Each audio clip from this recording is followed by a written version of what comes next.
I swear to you, when I first laid eyes on this dude, he was perpendicular to the ground, or not perpendicular, like horizontal to the ground, hanging at a 90-degree off a stop sign. And I was like, what the hell did I just get myself into? And since that, we had a budding, flourishing relationship, been best friends our whole lives. Obviously, life got in the way. You go to college, you get married, you start businesses, things happen.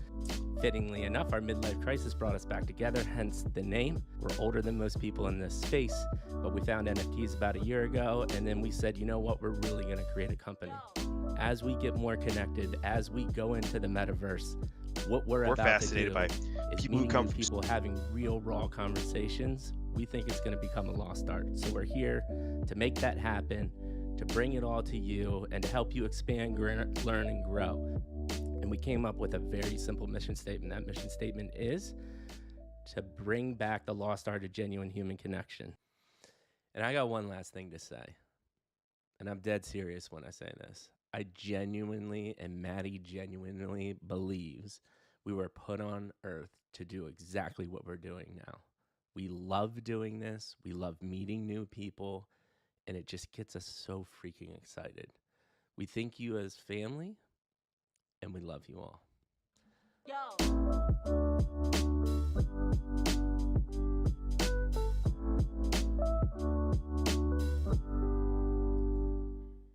Deep do you want me to go? So, Go at deep. the base and the heart of midlife crisis, not gonna lie, it's Mikey G and Maddie Mintz. And why it is because over 30 years ago, I met this crazy SOB at the 4th grade bus stop.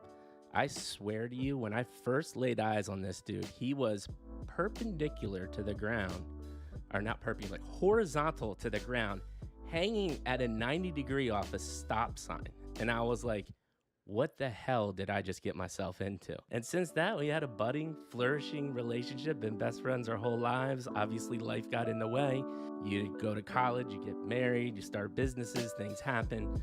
Fittingly enough, our midlife crisis brought us back together, hence the name. We're older than most people in this space, but we found NFTs about a year ago, and then we said, you know what, we're really gonna create a company. As we get more connected, as we go into the metaverse, what we're about to do is meeting new people, having real, raw conversations. We think it's gonna become a lost art. So we're here to make that happen, to bring it all to you, and to help you expand, learn, and grow.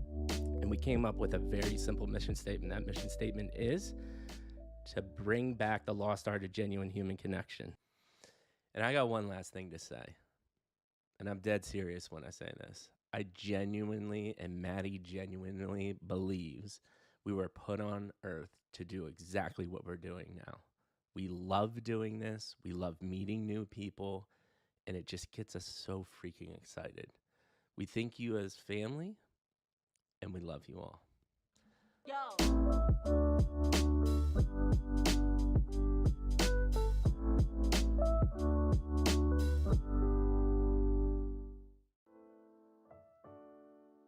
So, at the base and the heart of midlife crisis, not gonna lie, it's Mikey G and Maddie Mintz. And why it is because over 30 years ago, I met this crazy SOB at the 4th grade bus stop. I swear to you, when I first laid eyes on this dude, he was perpendicular to the ground, or not perpendicular, like horizontal to the ground, hanging at a 90-degree off a stop sign. And I was like, what the hell did I just get myself into? And since that, we had a budding, flourishing relationship, been best friends our whole lives. Obviously, life got in the way. You go to college, you get married, you start businesses, things happen. Fittingly enough, our midlife crisis brought us back together, hence the name. We're older than most people in this space, but we found NFTs about a year ago, and then we said, you know what, we're really gonna create a company. As we get more connected, as we go into the metaverse, what we're about to do is meeting new people, having real, raw conversations. We think it's gonna become a lost art. So we're here to make that happen, to bring it all to you, and to help you expand, learn, and grow. And we came up with a very simple mission statement. That mission statement is to bring back the lost art of genuine human connection. And I got one last thing to say, and I'm dead serious when I say this. I genuinely, and Maddie genuinely believes We were put on earth to do exactly what we're doing now. We love doing this. We love meeting new people, and it just gets us so freaking excited. We think you as family, and we love you all.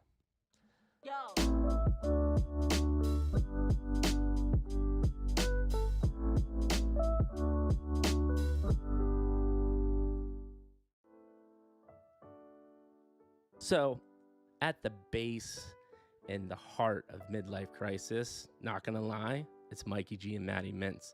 And why it is because over 30 years ago, I met this crazy SOB at the 4th grade bus stop. I swear to you, when I first laid eyes on this dude, he was perpendicular to the ground, or not perpendicular, like horizontal to the ground, hanging at a 90-degree off a stop sign.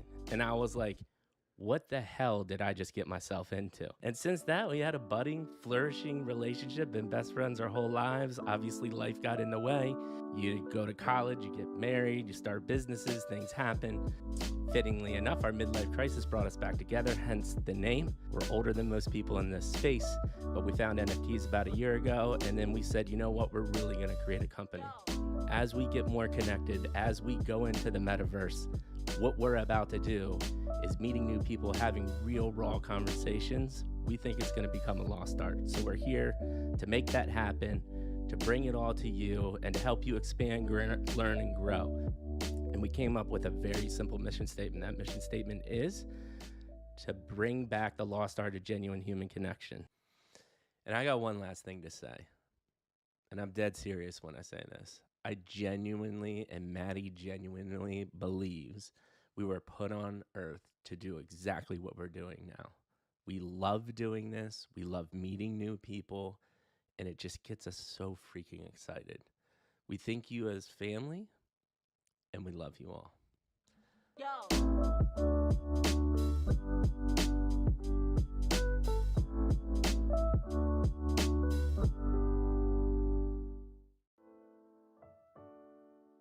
So, at the base and the heart of midlife crisis, not gonna lie, it's Mikey G and Maddie Mintz. And why it is because over 30 years ago, I met this crazy SOB at the 4th grade bus stop. I swear to you, when I first laid eyes on this dude, he was perpendicular to the ground, or not perpendicular, like horizontal to the ground, hanging at a 90-degree off a stop sign. And I was like, what the hell did I just get myself into? And since that, we had a budding, flourishing relationship, been best friends our whole lives. Obviously, life got in the way. You go to college, you get married, you start businesses, things happen. Fittingly enough, our midlife crisis brought us back together, hence the name. We're older than most people in this space, but we found NFTs about a year ago, and then we said, you know what, we're really gonna create a company. As we get more connected, as we go into the metaverse, what we're about to do is meeting new people, having real raw conversations. We think it's going to become a lost art. So we're here to make that happen, to bring it all to you, and to help you expand, learn, and grow. And we came up with a very simple mission statement. That mission statement is to bring back the lost art of genuine human connection. And I got one last thing to say, and I'm dead serious when I say this. I genuinely, and Maddie genuinely believes we were put on earth to do exactly what we're doing now. We love doing this. We love meeting new people, and it just gets us so freaking excited. We think you as family, and we love you all.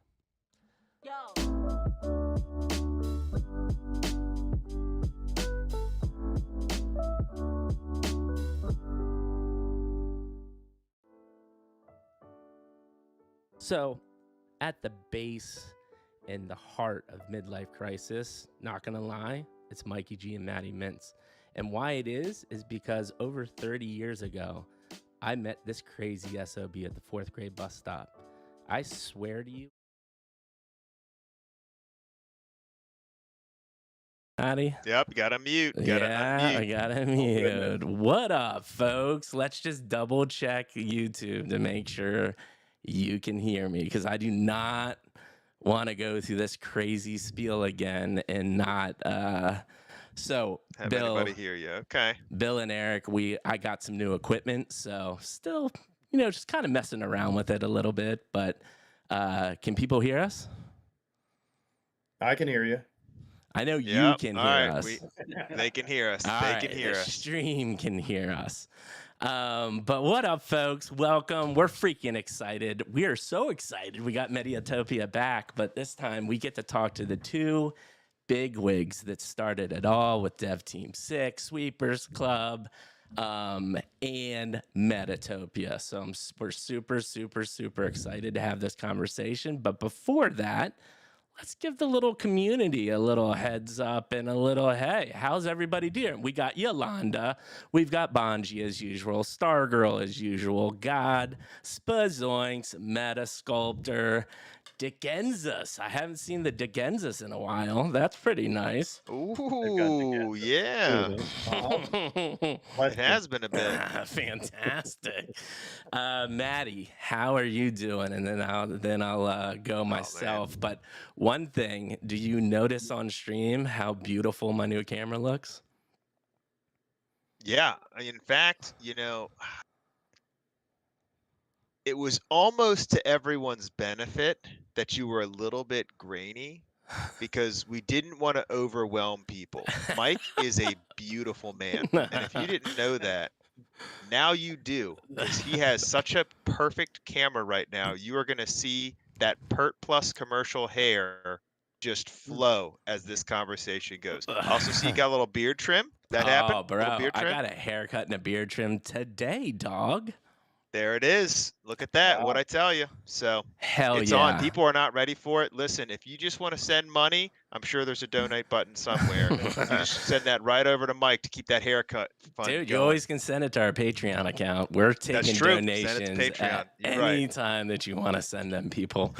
So you're doing good, man? You just came back from Florida Yeah, man. vacation. You're feeling Came back from Florida. chuffed up? Yeah, short little vacation. Had to do some scouting down there, find some spots, but it was good. I'll tell you, timing was good. If you're going to go to Tampa, you want to go the weekend I went. You don't want to go next weekend because they're having a dicey week. So, by the way, anybody in Florida, please be safe.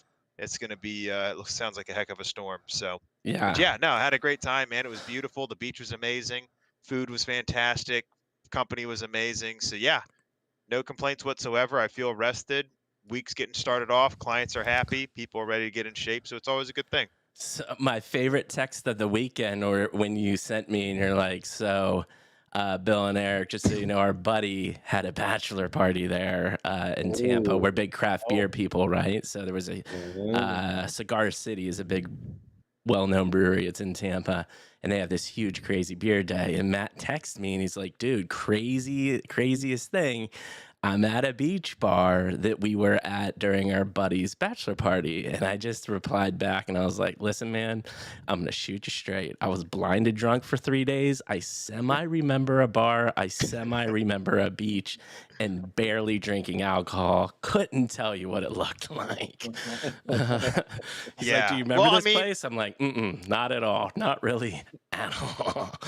And in my defense, I was brought in as like the designated driver because I'm not a craft beer person. And so they were like, this is perfect. They have like 8 people who love craft beer who can get on Mikey's level of blackout. Just, I don't need to remember this whole weekend an event. And Matt will make sure everybody gets to where they need to go. So I remember all of it. I have a lot of pictures of all of that. I'll leave some of the real details, but when Mike says he got a little bit torn up, he got a little bit torn up. That was a fun weekend. But yeah, that bar was fantastic. You're like on the beach, and just it was a really cool vibe, and it was just crazy. I'm like, man, I've been here before. Oh wait, I was here before, so it was kind of cool. Yeah. So you got all the blackmail footage. Oh, dude. Oh yeah. Dude, Matt Matt's known me They're for all 30 still your plus friend years. for a reason. Yeah. Matt could ruin my life if he wanted to. I'm pretty sure it's a mutually assured destruction kind of deal at this point. So keeps us honest. Fortunately, we had a close knit group of friends that didn't put a bunch of shitty photos on Facebook when we could have. So most of those don't exist. But yeah, man, I'm doing good. I'm super excited. Got a new cam. Hope you all see this new video. Hope you appreciate it. I'm pretty excited about it. We're going to get some lighting. Got the logo in the background. But let's get straight to it, man. We're dealing with little technical difficulties there in the beginning, but we figured it out. We're trying to get some audio working, but we're here. We got Bill. We've got Eric, the two founders of Dev Team 6 that have started Sweepers Clubs in MetaTopia world. But before I say hello and do the famous one question on the Midlife Crisis show, I'm going to do a little intro. Eric, I did not get a little superlative about you, so I'm going to throw you on the spot after I introduce Bill. Bill, welcome to the show, and I want everybody to know Bill is the quintessential family man. This dude has 6 kids, 3 through birth, 3 through adoption. Dude not only has 6 kids, I talk to people that have 1 and they barely can keep their life together. You have 6 kids, you have 2 NFT projects, and you've started multiple companies. Welcome to the show, man. We're super glad Thank to have for you. having me. Cannot wait to hear your story, man. With that being said, Eric, we did not have a chance because we were dealing with technical difficulties. Tell the community, and listen, if you can't think of anything, it's totally fine, but would love an interesting fact about yourself if you can throw one out. Well, on the spot, right to start. On the spot. I appreciate that. No, I have 1 good kid, and then we have 2 others. All right, there you go. So Yeah. you're half of the kids that Bill has, but again, same thing. 2 projects, you've started multiple companies. I actually love that both of you say that because you always hear this like ride or die when it comes to family, like, oh, it's impossible to have a family and build a business. Is it easy? No, but it is possible, and you both just made me a believer, so I appreciate that. And so this format is super simple, fellows. We're gonna ask one question. It's a very simple question, and I'm gonna start with you, Bill, and then after you're done, Bill, I'll kick it over to you, Eric. You can fill in the gaps and give your personal highlights of your story of how you got to where you are. But the question is, Bill, how did you get to the seat that you're sitting in today? Give us Star Wars episode 1, 2, and 3. We've got time, and we're really excited to hear this beautiful story. Well, I appreciate you have time because most people that know me know that I take a lot of time talking, so this will work out good. My story, begins, obviously, I've always wanted to be a business owner, very entrepreneurial to the point where, I spent a great deal amount of my early career just going down into different jobs and things that I was really feeling like they would add to my ability to really understand business and really understand kind of how to get there. So I started out my career way back in the day as a stockbroker, financial advisor. Didn't really leave that job. I actually spent about 2 or 3 years at JP Morgan, not JP Morgan, at the old UBS Payne Weber, and then left there to go to JP Morgan with Jamie Dimon and those guys, and worked alongside them for about 6 or 7 years in consumer acquisition for the retail banking side, and then left that to actually start a business with this guy that's right next to me. And we kind of built up a customer support and SaaS type product that was online that was really built for business owners. It was B2B. And they were given a platform essentially that was helping them kind of build their online presence and as well as sell products for their business online. This was way back in the days when, social media integration wasn't even a thing for most people. And this is when business owners were paying the guy down the street that lived in the house on the corner on the left, you know, Right. $2,000 for a quick edit on a website because nobody knew how Ah. to do it. So this is way back in those days. We were actually teaching those business owners how to edit their websites, code, do social Mm. integration. This is early phase Facebook. This is early days Twitter. Okay. Back when it was integration really wasn't a thing. People didn't really know how to use a Facebook page at the time. Yeah. So we were kind of a little bit ahead of the game, kind of really training people and really guiding them. So we had people that would do online support, we do phone support, walking them through, kind of getting them set up so they could do a lot of those different behaviors themselves as a business owner, Right. as Mhm. opposed to always paying the guy in the house in the corner on the left. Yep. Yep. So it was a great business. We did that for a couple of years. And then my wife and I kind of got going down this road. She started this thing where she wanted to give back. She really, really wanted to be Mm. able to give back since when our daughter was 4. She was diagnosed with leukemia at 4 years old. This is Mm. way back in the mid 2000s, well, earlier than that. And basically what ended up happening is she wasn't she didn't actually have leukemia. So she was misdiagnosed in another state, moved to Arizona. Phoenix Children's Hospital here in Arizona actually, about 6 months after she started treatment for having leukemia at 4 years old, was telling us that we needed to meet with them. They have good news and bad news. Good news is she doesn't have leukemia, so that was awesome. Bad news is they needed to do an investigation and figure out why.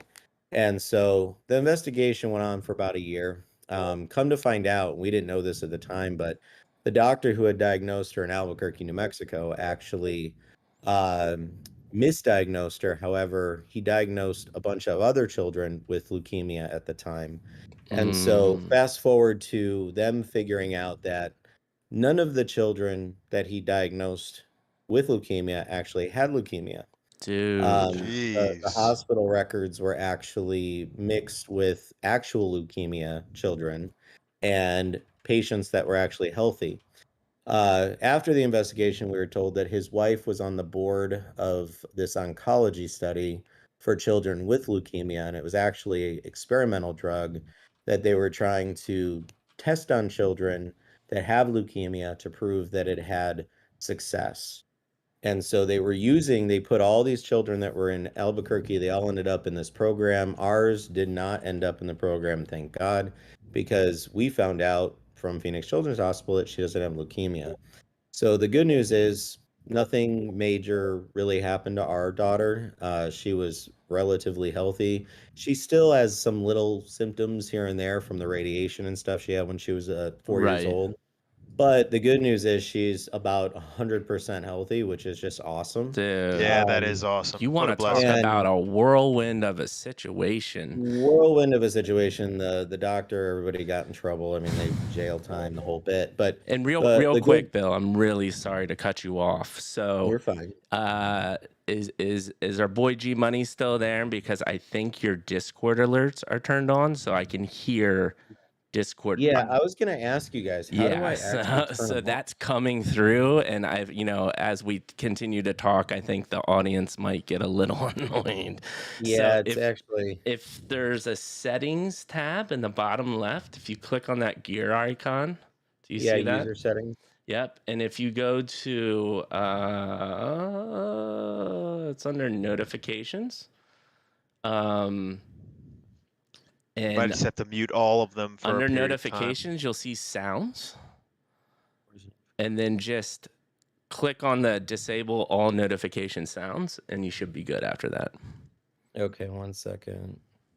There we go. So do I just do?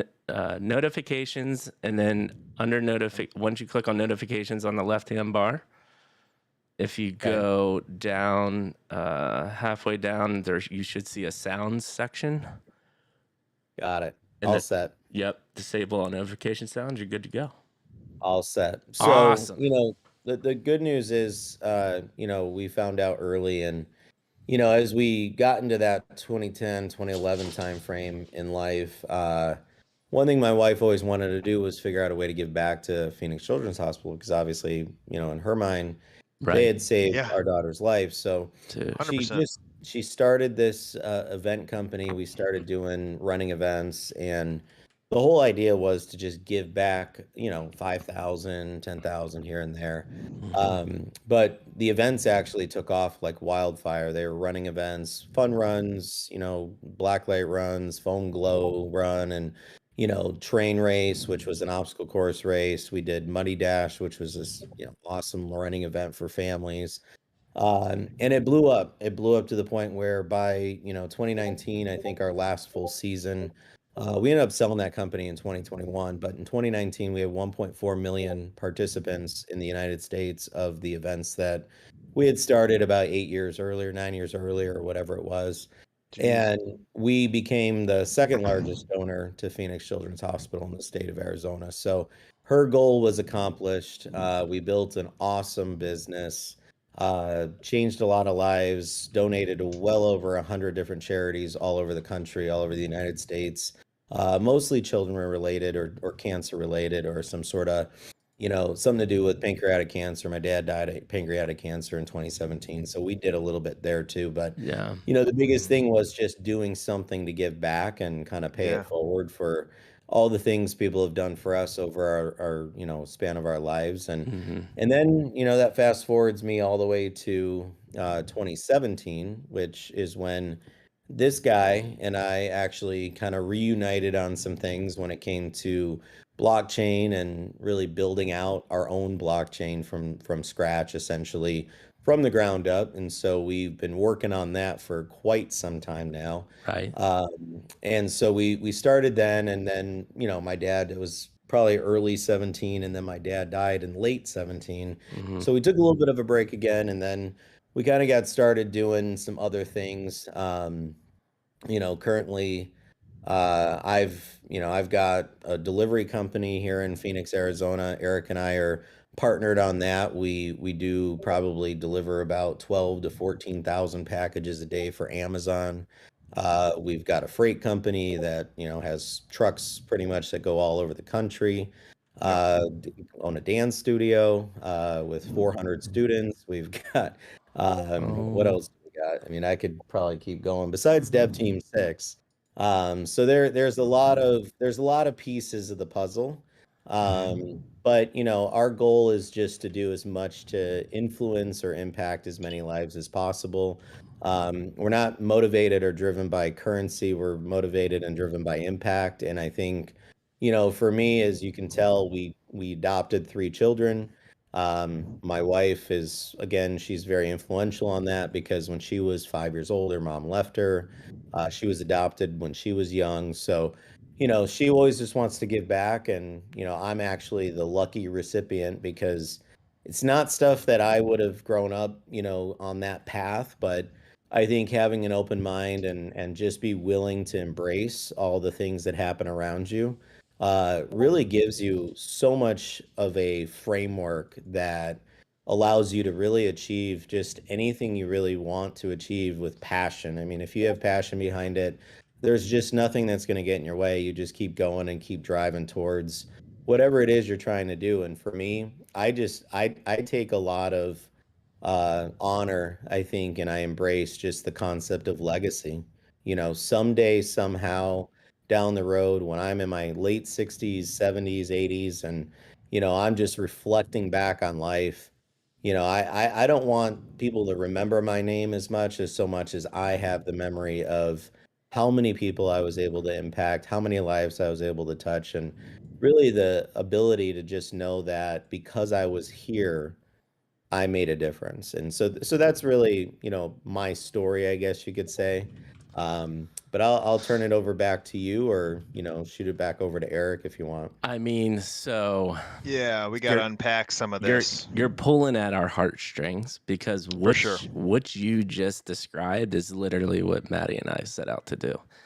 We are in the Amen. very early stages of what you two have accomplished already, but it's really cool to hear your feedback, and I think we're going to want to dive deep into the situations about what you think helped make you successful. I do. Let's ask maybe one question each, Maddie, and then we'll kick it over to Eric. But I want you. I know Matt, your gears are going. So what do you want to say, Yeah. quick? Yeah, well, I mean, the first thing, just to kind of piggyback off what Mike said, 100%. This is absolutely resonating with who we are and where our spirit is. And I just want to reiterate, I mean, I think it's amazing that you took a situation that categorically speaking and objectively speaking, everyone would agree was horrific, right? I mean, when you talk about kids and what can be there, but you took that and you turned it into this incredible story that has impacted so many people's lives, right? And I think that is such an important lesson for people to take because sometimes, and I know for Mike and I, look, we're called midlife crisis for a reason. We both went through some stuff, right? And it is amazing how in life you have a choice, right? You can take that and then that can define you forever, or you can take that and it can mold you into who you were meant to be. And you know, for us, it's like we wouldn't be doing this if we didn't go through those things. And I look at already just in the period of time you spoke of, from the moment, you know, your daughter's recovery and then going through what that how many people have been impacted. I mean, 1.4 million, you know, people through these events, and the of course all of the money and the donations, and where has that gone? There are people who are going to reap the benefits of your decision to turn that into something positive for years and maybe even generations to come, which is just really, really amazing Amen, because I bro. know that your goal is to have an impact, but I think it's also important to note you've had an impact, right? And there are children, I mean, well, your kids, right? I mean, Yeah. that's a massive part of it. So, my question is when that was occurring, you said your wife was a big impact, or I guess a big motivating factor to, hey, I want to give back, right? When did you realize that the thing that you thought was almost like this kind of dark cloud, is actually turning out to be a very special, almost like a Mm, blessing in your life? When did love that did that. that when did that occur? Um, I think honestly, I think for me, it's all built in mindset, right? So Yeah. I think I was blessed, really at an early age, in my 20s, really. I spent a lot of time really diving deep into psychology, right? And Mm, and really the brain and just how human behavior works, and right. Hmm. really just diving into understanding meditation, understanding how those things can actually help not only rewire the neurons in your brain, but also, if you relive every day over and over again, it's either make you or break you, right? So, Yeah. if you let it Right. break you, you're going to continue down the path of really just keep looking behind you. If you let it make you, you're going to keep running forward towards the goal or the purpose. And, for me, it those dark moments, those days where, you feel like I don't see anywhere what pathway I'm supposed to go down or which direction, God wants me to go or what I'm supposed to do right now. Yeah. But I have faith and belief because, in the end, I think the blessing that I've been given is that, I don't allow that cortex part of your brain that actually is fear. I don't ever let that actually overcome my connection with reality. And I think that's where it becomes skewed for most people, is Sure. because fear starts to overtake their thoughts. And in those moments, a lot of times knee jerk reactions are made, and a lot of decisions that shouldn't be made in the moment are made. And, for us, we see opportunity with everything that happens in front of Yeah. us. How can Hmm. we turn this into a positive, and what can we do that is going to actually make a difference, not just for our lives? I mean, I can go back just even recently, I mean, we weren't done necessarily with the event business. We were still running it and things were going well, but we had done it for many, many years and made much of an impact on a lot of people. And, Sure. our goal was just to give back a little bit, and what an honor it was when, Phoenix Children's Hospital named the seventh floor after my dad and her dad after my dad died. And then Yeah. we went as far as to start the fostering process for getting licensed to foster some babies. And Yeah. I'll be honest with you. When she said, "Hey, let's get a foster license," right? I always knew, and this is, she's a full disclosure type woman. Like she's Yeah. not holding back. I'm not waking up, in my mid 40s and getting told, "Hey, I'd like to adopt a baby," right? Right, And right, so she disclosed all that long before that. So I always knew it was going to happen. right, So we went through the fostering process, year and a half worth of classes and all sorts of stuff that we went through, and finally got through the process. And one day we got a call, and there was this little boy and this little girl. I think she was 5 and he was 7, and so you have to understand our youngest at the time was 7. So, Yeah. it wasn't really, putting them together with the kids was a good thing. right. The boys are actually only 15 days apart in actual age.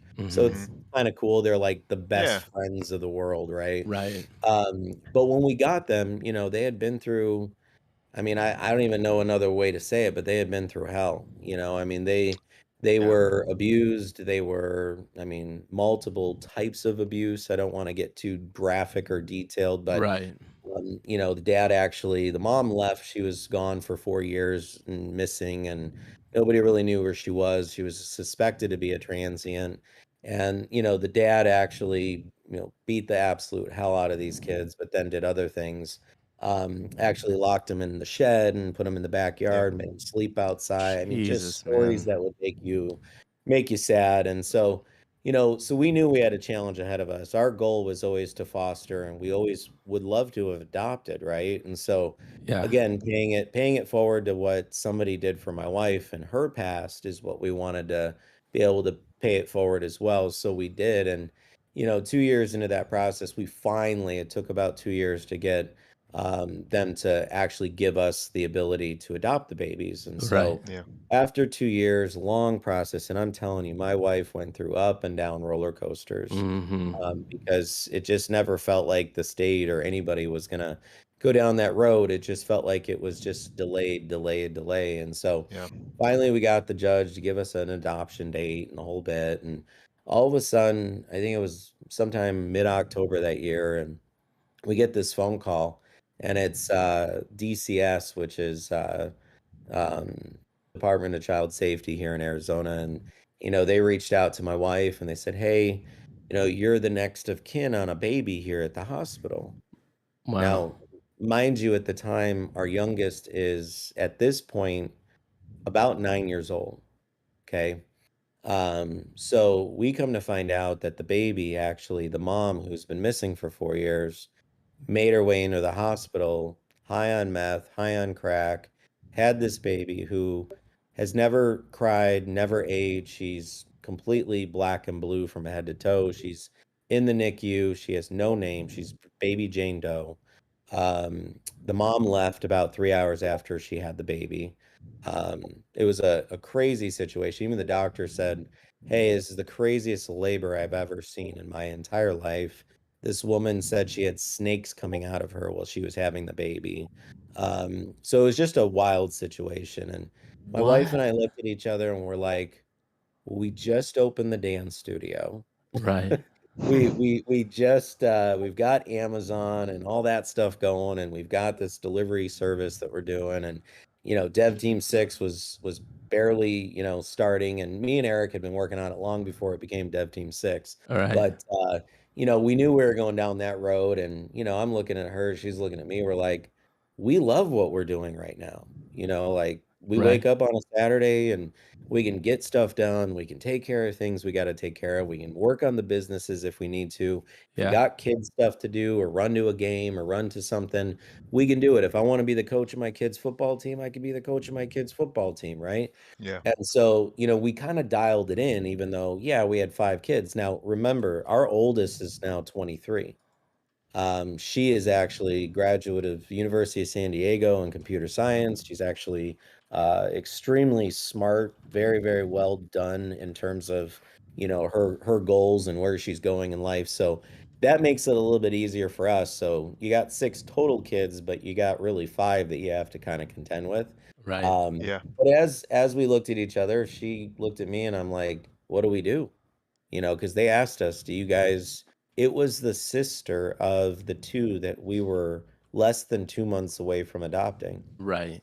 And, you know, do you sleep at night knowing that there's this other baby sister now that's out there in the system, or do you reunify these children? You take on a baby at 40 years old, essentially, which is not the ideal time to do it, but Yeah. you look at it and you go, God has a purpose, right? So Yeah. you do what you do and you bring on this baby, and they told us, you know, this baby's going to have all sorts of deficiencies. She's going to have all sorts of problems. Yeah. She hasn't cried. She won't eat. All these stories. So my wife, literally, amongst opening a dance studio and doing everything else she was doing at the time, she literally goes down there for 10, 12 hours a day. She's rubbing the back of this baby's head. She's bringing this baby back to life. Took her about 2.5 weeks. The baby started crying. Baby started eating. Baby started coming to life. And so finally, they let us bring her home. And so we brought her home, and she is the healthiest, almost 2 years old. She's about a week away from being 2 years old.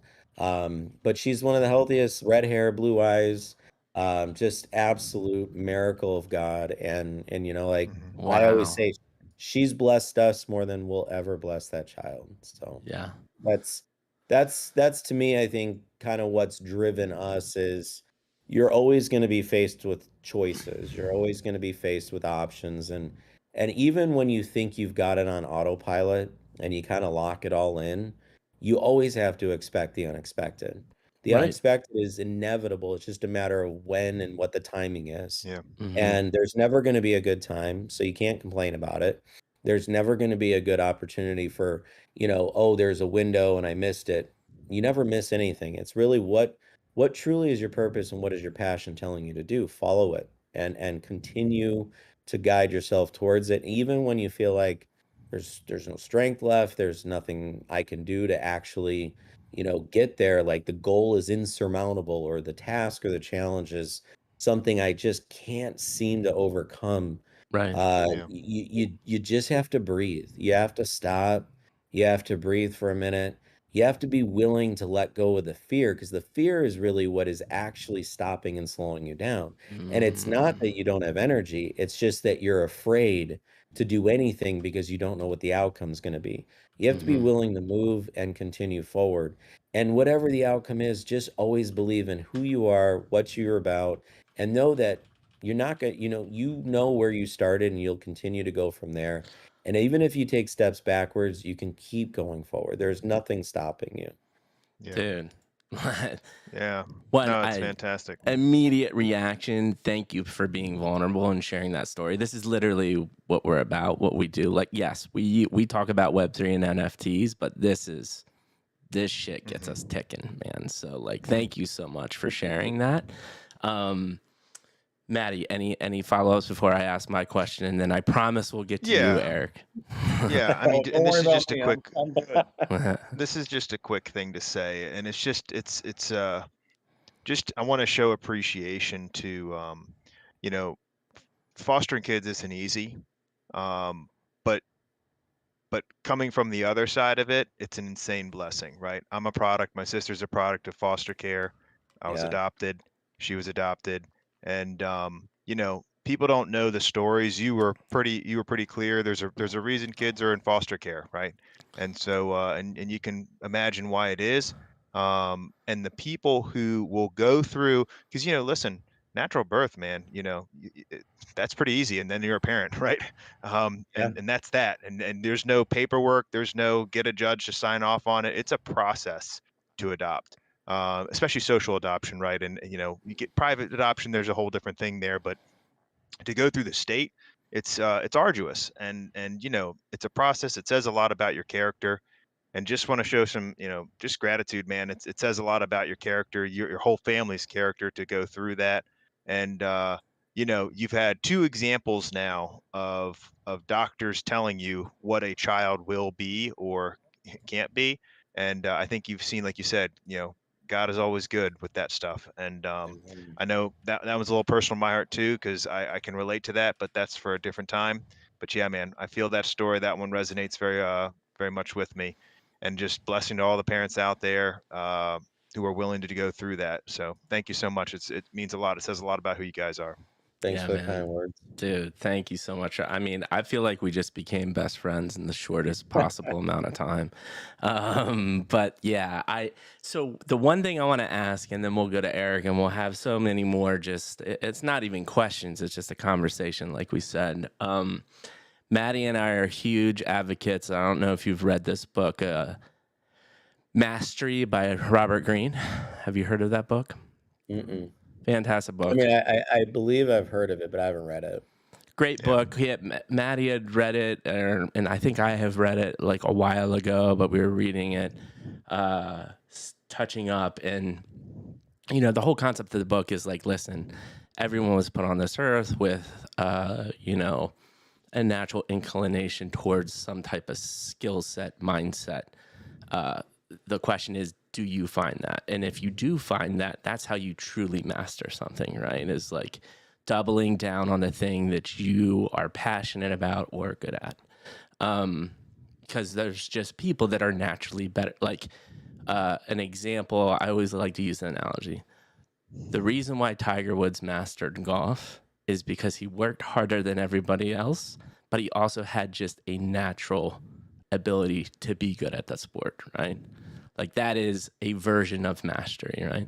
So my question to you is, what do you think what is your mastery skill set? And because you have so much going on, right?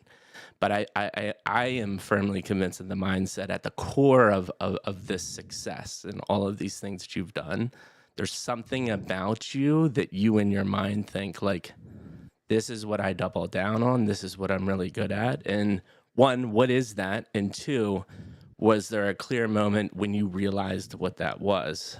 Because in the book, too, there's multiple ways to get there. One would be reflecting on your childhood and saying, like, hey, what did I really love when I grew up Mhm. and I had no limitations? Another one, it was my version, which is not the best, but like life or death experiences. You really kind of have an inner monologue when you go, when you're almost at the end of the line and you really start introspective reflecting, right? And they go through the book in just different ways. So I'd love to hear that about you because you're so varied and successful in different areas. I feel like you've mastered something at this point. I would say there's really two things I feel are probably my biggest skill sets, and I think for me it's people. I'm very Hmm. adjustable, adaptable. I can talk to anybody and really just navigate a conversation into a benefit for both of us. I mentor a lot of college students in sports. I've mentored professional students in the NBA or people in the NBA, NFL players, you name it. I mean, that's probably one of my most exciting things that I get excited. I absolutely love hearing people, what they're all about, what their story is, what are their challenges, what do they face, and navigating them. How do we navigate this person to in a place where they build their confidence back and they get to the promised land someday, and just being able to know that I was able to really help give that person, because I really believe a lot of people are very, very talented. Hmm. They're very, very much, their skills are there. It's just they don't even know where to start. Right. And Yeah. and and because the start line is so far away, it's like a whole runway of planes between here and the start line for most people. And just guiding them to the start line and showing them how to get started is something that I absolutely love to do. My second skill set that I've pretty much realized that is kind of my mastery is really business development. I mean, it is just, I love creating products. I love creating Mm, really unique offerings, things that consumers or businesses lack or they need, or there's just not a good version of it out there right. that offers people an authentic way to do something the right way versus the way it's already been built. Um, Interesting. I'm big on scaling business and building business models and scale models. I've been doing that for years. That's something that kind of really is what guided us into being so successful in all of our other businesses. And just those are probably my two that I just know those are who I am. Yeah. And Love it. and with the realization of coming to say these are the two things that like you're about, was that over time? Was there a pivotal moment? Anything to reflect on how you came to those realizations? I knew because I think my finance background and working in that industry for so long in the banking industry and stuff. Once I got into business, I started to really apply a lot of just basic logic in terms of business modeling and scale modeling and all that stuff. And Yeah. once I started to do it and I was seeing success from it, I mean, we don't really talk about it too much, but I've probably been directly the manager of spending well over $100 million on Facebook ads Right. Mhm. throughout our business careers, right? And just optimizing ads and numbers and any challenge that comes in front of me, I just love it, and I love just looking at it and saying, how do we make this better? How do I take Right. this ad and I drop the CPA or build the ROAS to be better? And all these things that are challenges for business owners that usually they get afraid of. I actually dive right into them Right. because I want to learn. Right. I want to know what I don't know, and really what it's done kind of halfway through our tenure of, the event business and being in that industry. Right. I realized about that time that, me modeling businesses and brands and driving those to the moon was really something that really just was my thing, and Yeah. and That's and kind cool. of got pretty well known for it by a lot of the people in our circle in that industry. And so it was something I knew then. Mentoring people, I've known that for, I mean, when your sister, your parents, anybody in your inner circle start coming to you when you're 16 years old asking for advice on life, Yes. that's when you start to realize there's something about how you really paint the picture Hmm. that Yeah. people actually connect with, and they connect deeply with it. So I knew at an early age that was one of my skills. It actually was something I always used to kind of find funny because adults were asking me for what to do about something in their careers, and they were 20 years into a career, and so it something I really enjoy doing, and I just love watching people win. I think that's Yeah. really what makes me so passionate to do it. Ooh, I like Is that. I don't get any benefit from it. All benefit I get is from just seeing people win. That's Mm, it, that's and I just love it. that's a very poignant or concise way to say that. I like seeing people win. I like that. I'm writing that Mhm. down. Um, awesome Yeah. conversation Fantastic. already. And we know it's a good conversation because we've already been talking for almost an hour and it seemed like 5 minutes. Uh, I told you I could talk for a long time. hey, you're talking to two So can we. guys that can talk for a long time. I was on Yes. a 6-hour Twitter space. That was a marathon. Uh, all right, Eric, the long awaited question now shifted to you. How did Uh-oh. you get to the seat that you're sitting in today? Give us Star Wars episode 1, 2, and 3. Oh, Feel free to you want me intertwine your story with what Bill just told us. I'll come back in a second. I'm not gonna take nearly as long as you did, buddy. we'll have All we'll have questions all for you too. episodes. I don't know about those episodes, my friends. Hell, I went to school to be a doctor. I didn't make it. Oh, So, okay. Where did you start trying to go to school to be a doctor? no, it was up at NAU in Flagstaff, Arizona. Okay, Okay. cool. So Yeah. you're a Arizona native then? Yeah, born Okay, and bred. awesome. Yeah. Yeah. So, did move down to Phoenix, got married, and uh, took a job at an undisclosed location, but Yeah. it was a major sales deal. And one of the things that they were selling, were websites. I mean, this is back in the 90s. And the way that they did their websites is they would send paperwork out to people. So someone wants to get a website, a business or something. So we shipped them paperwork. They filled out the paperwork with what they wanted on their web page. They'd send it back in. We'd have a team of developers that would take that and turn it into a website for these businesses. Yeah.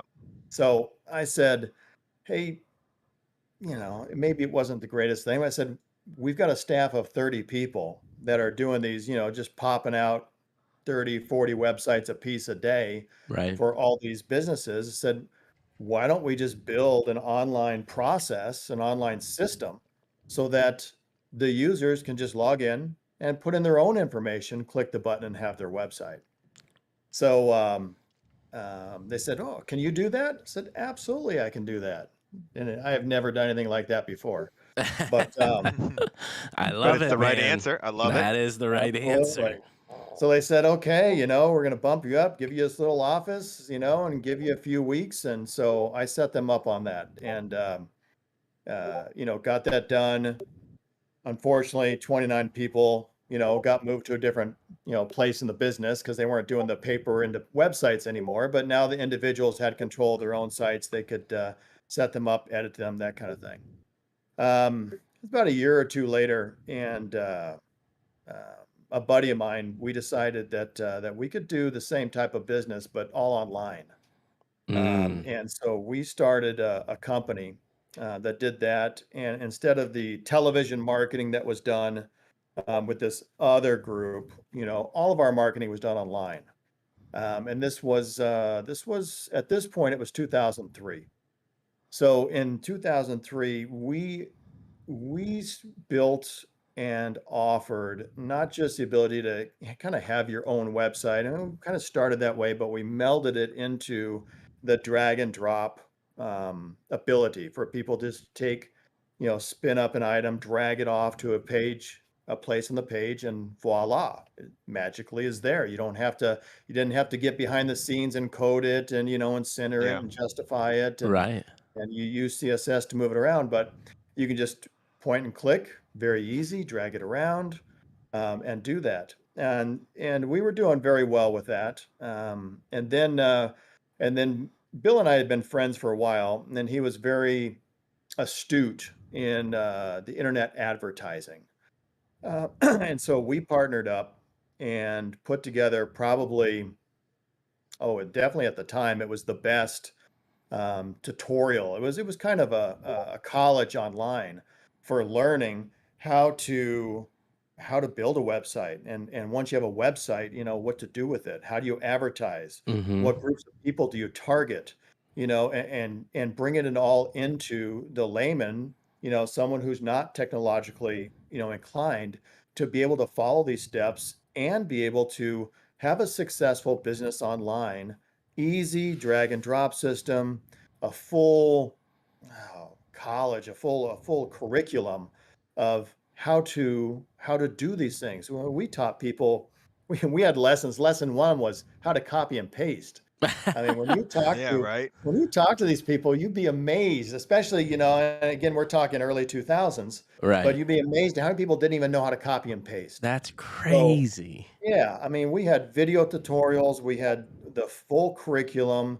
You can read it, you can watch it, you can interact with it, and that. So Yeah. basically, in around 2016, we passed that company off to other people, Mm-hmm. and Bill was doing the events. At that point, I mean, I did at that point. What I did is I started to help Bill with what is it? The fulfillment pieces of the events. Okay. Okay. He was paying astronomical fees for everything that they were getting, whether it's the glow items or the race packets or that kind of thing. Mm-hmm. So I came in and worked with Bill, and we did our own. We learned how to print shirts, for packets, So we got a team of 20 people that are printing race shirts, and we're sourcing all the pieces overseas, and for Yep. a lot less money, Right. to Sure. save the company overall money. So we did that for a while and started working on blockchain. And it was 2017. We were getting ready to push out a fork of a blockchain in 2017. Things got a little waylaid with life. Life kind of stepped in, and we Yeah. kind of stepped back from that. But then in 2000, what was it? What's today? 22? It was 2020, something like that. A couple of years. We decided that we were going to move forward, but we weren't going to move forward in a full blockchain aspect. We were going to test the waters with smart contracts, running on the Binance Smart Chain. So that's where we kind of put together Dev Team 6 with a group of 6 of us, and started this journey on Dev Team 6. We had several really successful projects, and we still have multiple successful projects at this point, including moving into the NFT world. So, And then amazing story as well. I really appreciate you sharing that. I think I immediately want to go to kind of the same kind of narrative. So you've tried so many different things. You've built so many things. One of the things that I immediately took away is you like to try new things and figure things out, right? You said sure. you said yes to building something that you had no clue how to build. Where did that come from? Has that always just been part of who you are, or did you build that skill set over time? I mean, I'd love to absolutely. hear that. So, yeah, one of the best things that my dad taught me was he taught me how to learn.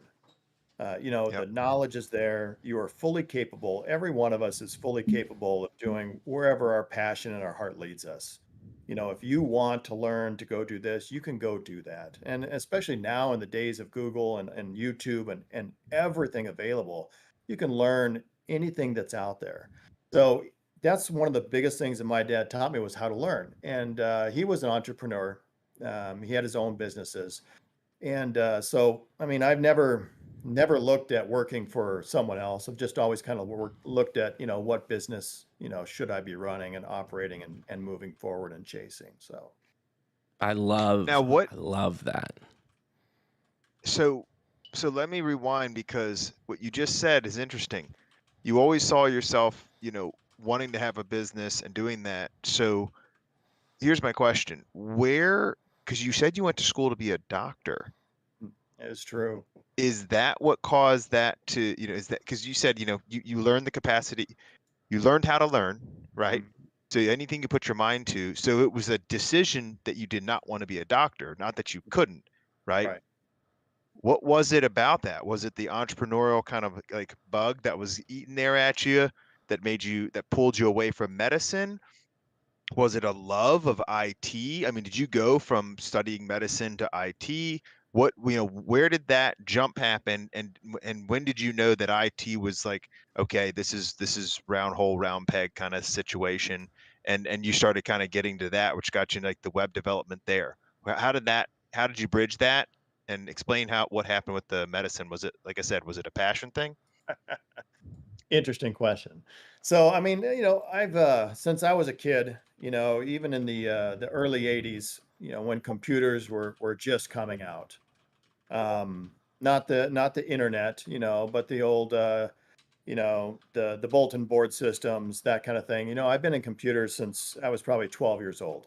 It's always been a passion with technology. Mm, Um, so I did get away from it, via high school with sports and girls and friends and that type of thing. But it wasn't until probably 1995, where really the internet kind of came out to the public, with AOL, that I Yeah, started to get back into it. That was after my college career. I think sure. that just being a kid and um, kind of took me out from being a doctor. I can't remember a whole lot of the '90s, but that is People were doing all. all kinds of crazy things. That is also a valid answer. It is. But it was in the 90s, with the introduction of AOL and really, more of an online experience that I Sure. started to get back into computers. And really, technology is my passion, programming. Yeah, it's where I love to spend my time. That's awesome. I Cool. love it. And so let's get into, unless you have something else, Maddie, I want to get into some Web3 stuff because we have been talking for a while Yeah. now, and I Get know Bill you have a back. hard. He's hiding behind the screen where I normally hide. He's back. So I wanna I mean, I guess since you just talked, Eric, we can start with you, Bill, and then Eric, feel free to chime in. All Back on, right. I'll chime in. We know that you have a plethora of businesses at this point. But we really want to dive into, you said about 2017, you got interested in a blockchain. Take us through we're interested in this blockchain, to you guys like starting to percolate this idea of MetaTopia World, Sweepers Club, and Dev, and maybe even just starting with, I think, Dev Team 6, because I'm assuming that was the first Genesis, right? Yeah, I'd so love to hear that kind of whole process. sure.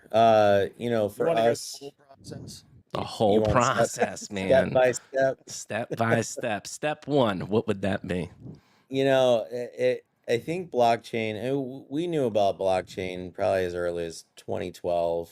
Maybe it was probably the first real exposure to it was starting to happen around that time. And, probably took a few years of, really just diagnosing what was blockchain, like Right.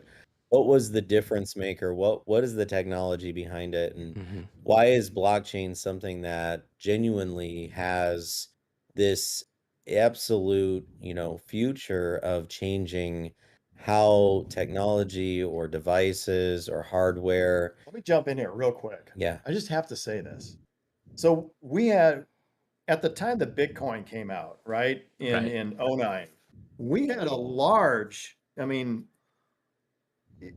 it was a big technology company. And we looked at Bitcoin. We looked at it and thought, no way. Nah, that's never gonna fly. Right. Not gonna happen. So, Jeez. I mean, we physically, we took the time, we looked at the product, we looked at what they were doing, and we're like, no way. The public is, they're never gonna go for it. They're not gonna, it's not gonna happen. So Well, that and obviously we were wrong on Yeah. that piece, but it did take a minute, but it certainly came through. well, Listen, I want and to interject really quick. It's funny to me because most of the people we have on the like everyone that we have on this show is usually a founder or a project owner. I'd say 80% of them all have the same story. They bought Oh, with yeah. Bitcoin anywhere from $20 to like 600, and they were so excited they 3 to 4x their money, Yeah. or just didn't buy it at all. And We didn't buy it at all. It's so funny. They Yeah. just like they have to tell that story, and I love it. It's just like the amount of people Bitcoin has irked is Right. hilarious. well, and we Yeah. should have learned our lesson with smartphones back in the mid 2000s, right? Right. And that should have been our first lesson to learn, because back when people were saying no one's ever gonna Right. do a smartphone where they're gonna touch the screen, and Mhm. people were talking back in the early It's just 2000s. telephone calls. Yeah, they thought it was crazy that was even a thought that somebody had. So, Yeah, and that's um, interesting you to know, me too, though, because you guys were talking about like how you were trying to solve problems as with the internet and the website. So, what one question before you move on is, what was it that you two were like, you know what, I'm out. This isn't the future. Like, what was there a couple points where you both were like, this is why this isn't going to work, or this is why I'm not interested? In what? in In Bitcoin. Bitcoin. or in Bitcoin. Oh, in Bitcoin? Mhm. Yeah. Well, it was after kind of looked at it and just said, no, it's it was too far fetched back Mhm. then. And Mhm. obviously Yeah. it was not. Right. But at the time, our focus was, more on, web, just the web, Right. and getting that integration with people and getting people integrated into the online experience, really. Well, it's like anything else. I think there wasn't much infrastructure Yes. built around it at the time. And so kind of realizing the points of access were limited, if at all, for most people. So you put together all those variables, you start to realize, is it time to put money and time and investment into something that, is possibly 5 years, 10 years, 20 years away? Or do we go with something that, is here and now and we live in the real time? And Right. I think that's kind of where our brains at the time, I mean, you're in business, you're constantly trying to continue to evolve, and you have a foundation that you have to keep building from. So Yep. Kind of felt like a gimmick yeah. I when mean, it because first Mm, came out. I mean, yeah. in the beginning, you got a coin. When you bought your Bitcoin, you got yeah, a coin, yeah, and it's like, okay. Well, we're all kicking ourselves now and are Yeah, are, but are streaming. it's like it's the Mickey Mantle rookie card effect, right? If everybody back then knew that what they were going to be worth, they wouldn't have put it in their bicycle spokes. You know what I mean? And Exactly. so it's like that just, I remember hearing that story from my dad. He's like, "Man, we bought them for the gum, the chewing gum, The Right. cards were just like an Oh, the cards? auxiliary, Yeah.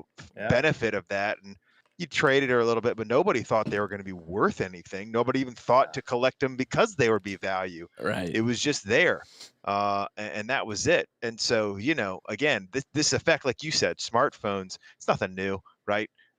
If we could have known, but the end of I guess it's interesting because even the people who were making sound investment decisions, Mikey and I, Mikey was sharing how we had some founders on that did invest in Bitcoin. Once you 10x, most people are like, see you later. Like that's Yeah. that's a big deal, for a lot of investments. And they were out. And if you think about the stories that are really there, it's people who didn't know they should have sold, right? Mhm. Some like 14-year-old that, bought $400 worth of it and then just like left it there because they were gonna ride it out for whatever.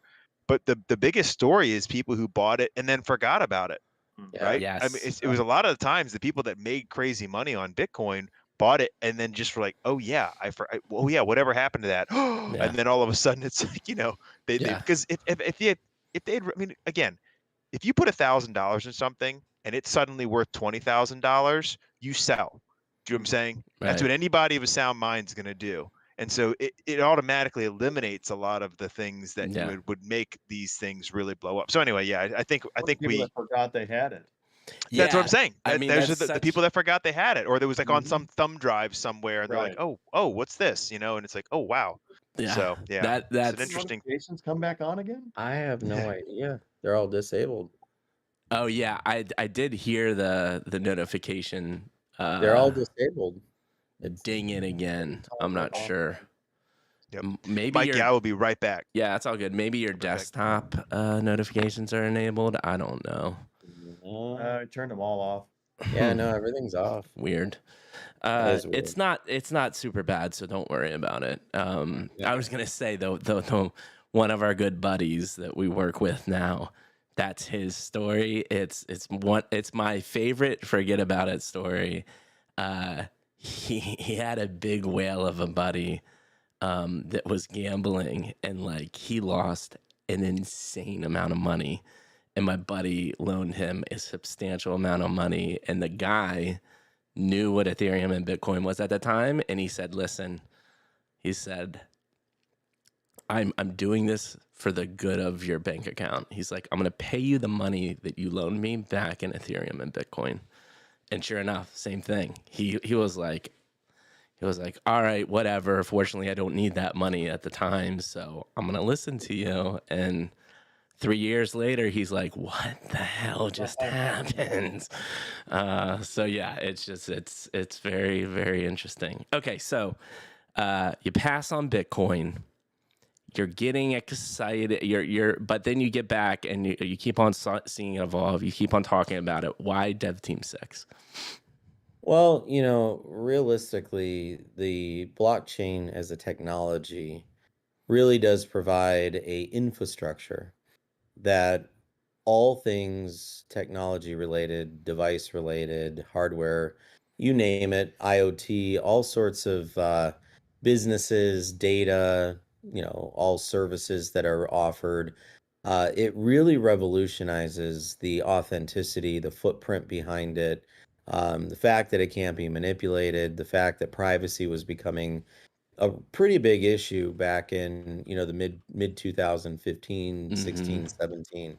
So we knew that there was value in blockchain. We knew that there was an evolution that was going to happen, and where blockchain could become part of the infrastructure Right. that is going to power humanity across the entire world Right. at some point, because its potential is endless because it really has no endpoint, right? Yep. And so that was something that he and I both knew, that if we were able to build functions, features, various different things into a blockchain that was unique, or maybe it was even just geared towards a specific industry or a Right. specific type of support or infrastructure, it really could make a difference. And Yeah. so we started going down that road with the blockchain in 2017. It was 16, 17.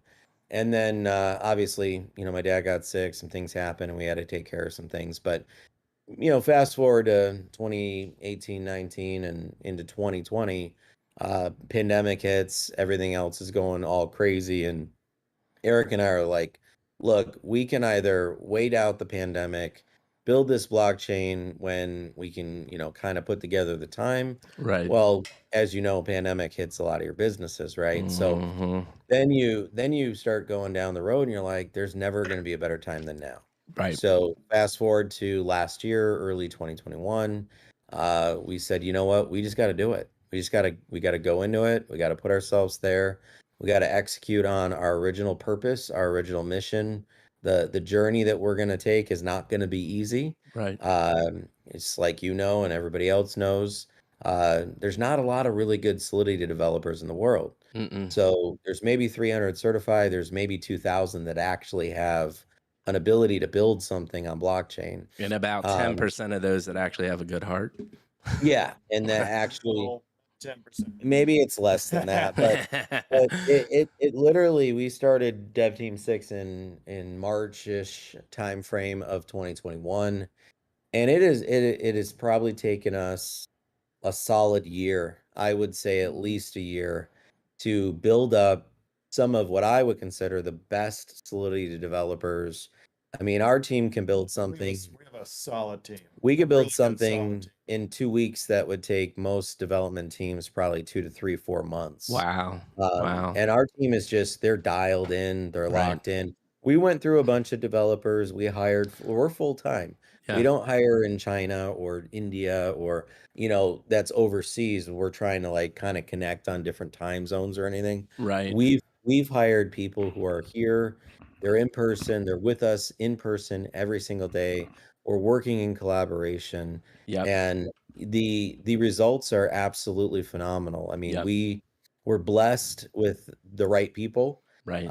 Some of the best blood, sweat, and tears people you'll ever meet in your life. Yep. So we just feel like where we've gone, where we started with Dev Team 6 to where we're at today, Yeah. is light. It feels like light years ago Yeah. And when so we you started. bring up a really good point. One question. Well, there's a couple things.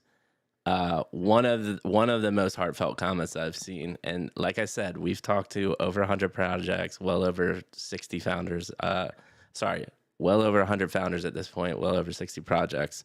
Someone literally said about 15 minutes ago, we could stop this show now and it would still be best of all time, with just the cool ass stories, just the heartfelt stuff you guys have shared. They're loving you. So thank you so much for that. Two, Thanks for the kind words. oh, absolutely. The community in chat is loving this.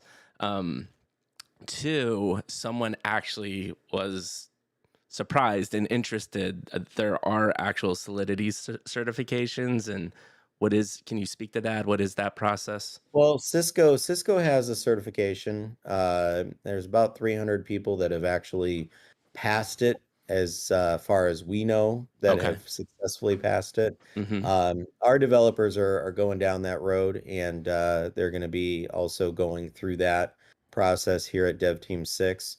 And when I say there's maybe 2,000 that are actually able to, build on blockchain and deploy contracts that actually work without errors and security issues and other things that take place, especially on the blockchain, because the vulnerabilities and all the other things that take place with building these contracts and Right. building these assets, and also really the uniqueness of what functionality you're putting into a contract and what it needs to be able to do. Mm-hmm. And we've kind of, I mean, I would say we probably blew through at least 6, 7. I mean, every developer that tells you they can do Solidity is going to tell you they could build you whatever you want. You want a metaverse, they'll build you a metaverse. Right. You want a swap platform, they'll build you a swap. You want a NFT marketplace, they'll build you an NFT marketplace. They're Right. going to tell you that they can do anything. And I'm going to tell you, I'll be the first to tell you, you'll be lucky to find 1 out of 100 people that could Wow. actually build what you've scoped. Like, we build the frameworks, we build the scope, we build everything. That's where Eric and I come into play. Eric can code all this stuff as well, and he's one of the best I know at it. Like, I Mm-hmm. trust Eric on any of this stuff. Now, believe it or not, I can deploy contracts on, Ether, Ether Remix and all this other stuff, and I've done it. I've launched tokens before, I've done everything, right? Right. But when it comes to like unique functionality, one thing our team did at Dev Team 6 that really sets us apart. I mean, we built a routing system that is built into this. Took us quite a bit of a year to build. But I would say it is really the next evolution of Uniswap and PancakeSwap. We all know PancakeSwap, Uniswap. We all know all how they work. But the big deficiency is neither of those were built. They're actually clones of each other. But neither of the swaps, I don't care if you're Sushi Swap, if you're Shiba Swap, it doesn't matter All who you are, clones. they're all 100% clones of each other. But we Mm-hmm. set out, when I say we want to build something unique, we set out to do it the right way. And we really Yes. discovered, after a lot of diagnosis and taking different smart contracts and token contracts, trying to do unique types of ways that tokenomics can work, ways that these projects can actually utilize Uniswap or PancakeSwap and the routing system. And we realized there was a huge deficiency. Uh, Essentially, right now, the way that they're built is they're built to only allow projects that do tokenomics to take their fees in the project token.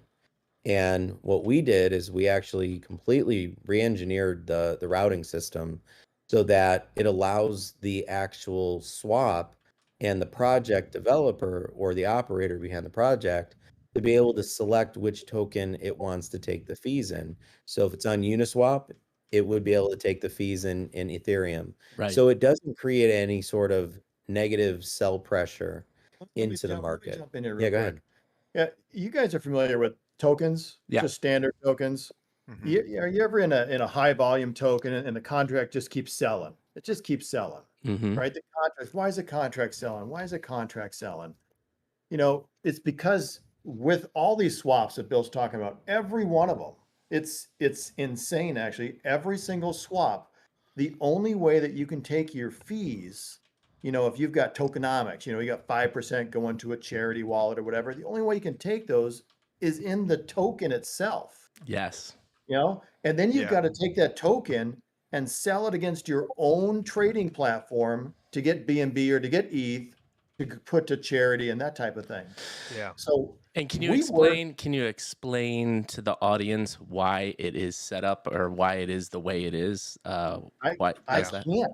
Okay. It doesn't makes make no any sense. Okay. What we did is we actually worked for a couple months on just using smart contracts themselves in Mhm. order to bypass this shortcoming in those pancake swap and that type of thing. Right. And literally, we tried everything possible, and it is impossible to take the fees in the base token, like in BNB or ETH, when you're dealing with Pancake Swap, Uniswap, Sushi Swap, 1inch Swap, whatever swap, blah, blah, blah. So we had to start from the ground up to build out PiSwap. And PiSwap allows token projects to take their fees in that base token.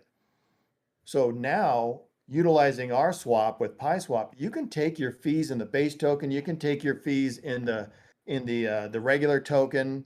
It's up to you. We Right. obviously suggest taking it in the base token, so you never have to do any swaps or things. Right. But Sure. if you're a reflection token and you want to reflect your project token out, you can certainly still do that. Right. But Right. we had to build it from the ground up and change the way that the system works in order to be able to take those fees in the base token. And no one else, I mean, how many years have the swaps been out? It's been years. And Nobody has even looked at it. All they do is copy. They take a clone of this and put their name on it and throw it out there. They take a clone of this, put their name on it and throw it out there. well, So and go ahead. go ahead. No, I was gonna say my Well- my mother-in-law is uh was in the tech industry, and she worked with devs all the time. And I think I got a very simple answer to this. Okay. It's the easy way. Sledgehammer. It's the easy way Oh. out, man. You just can copy Oh, and of course. paste. Why Yeah. wouldn't you just do Quick and that? easy. God forbid course. you use Well, a brain cell and some extra time. You're trying to make money as quick as possible, and copy and paste is way easier. Yeah. I but- honestly think that's the answer. But Mike, I think also you have to consider what Eric said, which is that 99 out of 100 of them can't do it anyway. Actually, I'm sorry, Bill, I think you said True. that. But True. and if you can't do that, you have no choice but to copy and paste.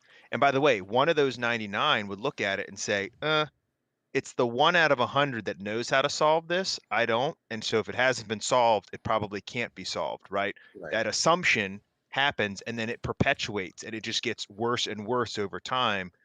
And I think the answer to you, is exactly what Mike said, which is if you can't do it, copy what's already working and just act like that's the way it is, and tell anybody else, yeah, that's the only way to do it. And if you say it with enough conviction, people will believe it because you're a Right. dev, even though you're one of the 99 that really don't know how to do the things you say you can do. Right. Which, by the way, is true in like basically every Everything. profession, Yeah. right? And guys, we um, knew what was happening out there in that space. There was an artificial market. So when you essentially are allowing no, you're not allowing, it's the project has no choice, right? So if you're a project, you take charity fee or you take something for marketing or a buyback token, a liquidity staking token, any of those tokens that are out there. And this became wildly popular early 2021, and Yeah. it continued through the year. We saw the remnants of it in communities just imploding on each other because they're saying, oh, the devs keep selling, the contract keeps selling. And what it is it's really the project tokens building up in the contract, because that was the fee it collected. And in order to turn it into Ethereum or BNB or whatever chain it's on, it needed to sell against its own market. So you have an artificial market, you have sell pressure that is artificial. And Yeah. that was happening all over the place. And what was it doing? It was instilling fear.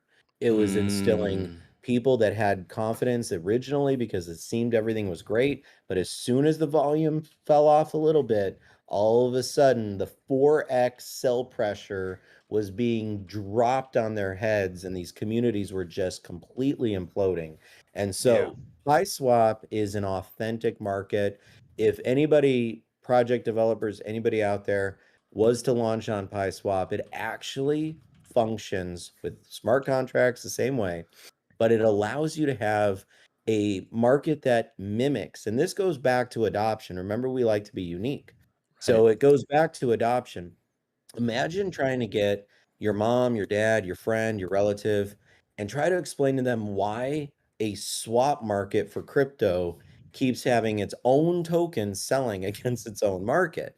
They're going to look at you and go, this is way over my head. I don't understand this. I'm out, right? Right. But you get somebody and say, hey, this crypto market right here actually functions exactly like the stock market functions. It buys, it sells, everything's the same way that you're used to. It's a comfort zone for most people because it doesn't look any different than what they do and see and trade on E-Trade or any of their brokerage accounts or whatever bank they're a part of. So what we're trying to do is bridge the gap, but at the same time bring authenticity, right? Right. And that's the type of thing that Dev Team 6 and our developers are committed to is we're not looking for the easy way, we're looking for the right way. Dude, Mm. I love it. And it just intertwines with your brand. Like, dude, isn't it funny how, like, we probably got introduced to you 3 project contacts ago, and now we're talking and we're just so aligned on like how we want to build a business, how you should interact with people. Yeah. And you're building amazing things because you just want to do it the right way. Before Yep. you move on to, because I want to get to, now we've kind of got the base of, so it really was, correct me if I'm wrong, and if there's something else, add to it. You seeing this kind of pain point of the contrast and the tokens, creating that sense of fear with the sell off. That was kind of the first thing that you did a deep dive into in creating PieSwap. Is that right? Or was there something else? 100%. Okay. 100%. It just pained us to see there were great projects, there were great developers out there working really hard, doing what it took, put blood, sweat, tears into a project, only to see that these tokenomics, which became wildly popular in 2021, they were literally destroying because Yeah. people could not get there mentally Right. to understand why does this they kept thinking it was a bot only to look up the wallet address and go, oh my gosh, that's the actual smart contract of the token that keeps selling on PancakeSwap or on Uniswap. Why are you Int- tanking the And, project? and then it just was a mass exodus. And so yeah. some of these great project developers that were just had great concepts, working really hard, they ended up, at a dead end road because Right. they didn't have the correct marketplace for them to host their offering to the crypto communities out there. And Yeah. so that was really the driver. That was Yeah. the driving force. Plus, on top of it, humanity needs to know crypto and blockchain at some point. Right. And in order to get them there, we got to bring their comfort zone to crypto. 100%. And so this kind of it's going back a little bit. I'm very interested because I think you said it best. Especially for people like Maddie and I. Listen, I took C++ way back in the day. I quickly learned ain't my jam. Not how my brain works. Never going to be a developer. Never going to be We got a good at it spot for you, developing. Not going to be it, right? So I am really interested knowing that there's such a small amount of people and you feel like you have built like one of the most solid teams out there. How did you do that? Was it a lot of trial and error? Like, what was that process of you getting to the point where you're like, damn, man, we built a pretty solid Solidity dev Web3 team? Well, at first it is trial and error, Mhm. but Right. what the best thing is to grow, to grow your people, to Love grow the people, and in getting new developers in, you want those developers that have a thirst for knowledge, that have a thirst to grow, that have a desire to be better and to be perfect, even though we are never perfect, but that desire to push toward that goal. that. And that's really what we culminated with. We culminated with a great group, a solid group that gets better every day. Well, and giving them the opportunity to really get our feet wet and really get in there and just diagnose where the pain points are, what needs to be tested and retested and tested, and just really having absolute willpower to really get down to the brass tacks of what exactly the developer knowledge base and the skill set that it's going to take for us to build the right team to get there. And not to mention, the money it costs, because there's a lot of times you're deploying, and that costs gas fees, that costs money. And before you know it, you're sitting there going, man, we've spent $1 million on gas fees in 2021 just deploying contracts. And it's truly the way that it works. But look, blockchain's an evolving and it's a moving target, Hmm. and nobody set the roadmap in front of us. I mean, I don't have a Google Maps Right. that's Yeah. going to take me to the promised land. Right. We're literally blazing the trail. Yeah. So in order to do that, you got to have people with willpower. You got to have people that are determined, people that are willing to continue to go back to the drawing board, Yeah. consistently figure out and diagnose every line by line, trying to get to where we're trying to go, Right. but never accept mediocrity. That's one thing that our team, I will say, they're blood, sweat, and tears. They are ride or die. They won't stop. I Right. mean, we have had people that I mean, I literally go back to the office at 3:30 in the morning and Tommy's still there. And Mhm. he's still working on something that he won't even let it down. I mean, I'm worried about him getting a divorce at some point because Right. his wife's gonna think he's out doing something he shouldn't be at 3:30, 4 o'clock in the morning. But Meanwhile, he's just grinding tokens and oh, smart contracts. and he loves it. Like he actually prides himself on getting it done tonight.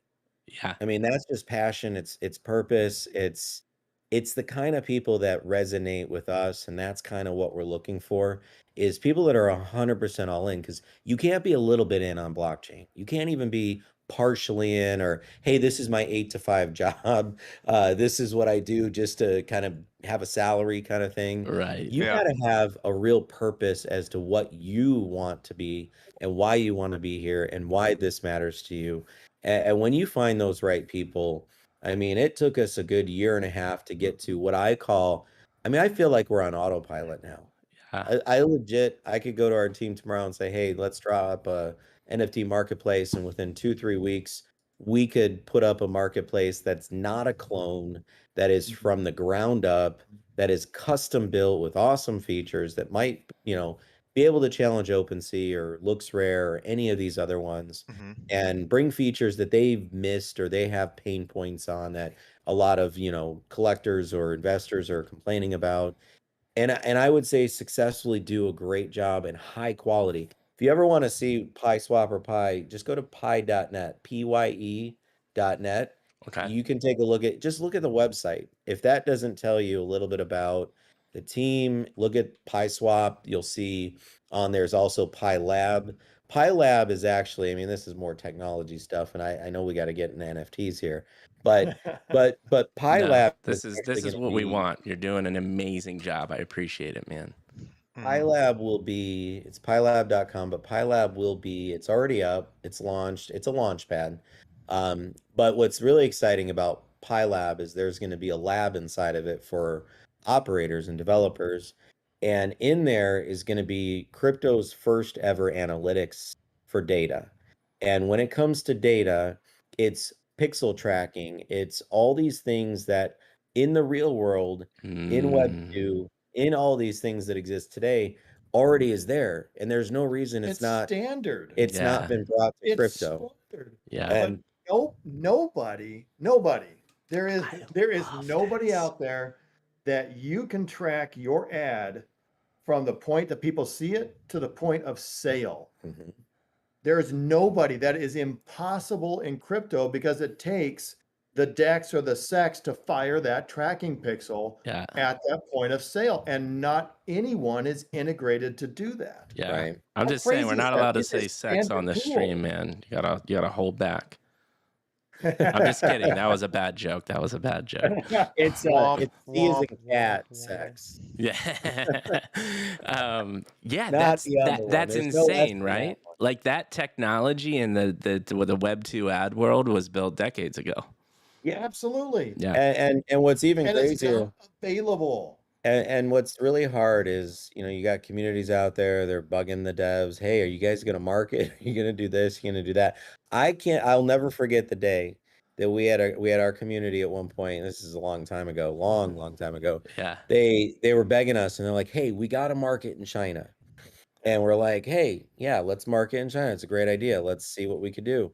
And we got hooked up with a couple different advertisers in China, and they're like, you need to do BTalk ads. BTalk ads is kind of like the TikTok of China, right? Okay. So oh no, it was Telegram in China. Yeah. And so we're thinking, okay, this could be good.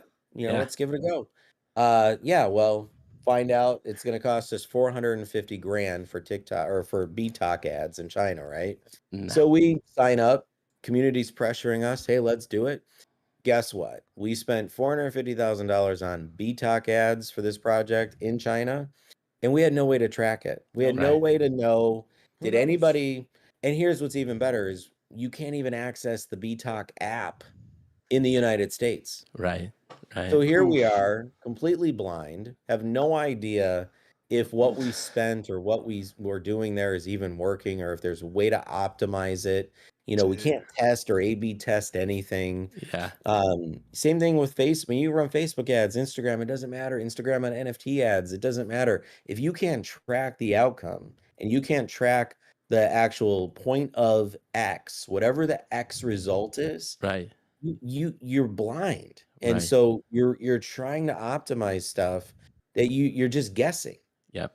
And truly, when I'm looking at this thinking, these poor operators and developers, really, they're just succumbing to doing it because they're trying to show that they care versus doing it because they're actually getting a genuine result out of it, or they have a playground, so to speak, to be able to optimize it. And Yeah. and that's what Pi Lab's Yeah. going to do. It's going to revolutionize the way platforms in crypto and in the NFT world Right. are able to track. So another thing that my mind Jeez. immediately goes to too, though, is what's going to be phenomenal with once we start getting insight is you're finally going to have a tangible way to call bullshit on all these projects, right?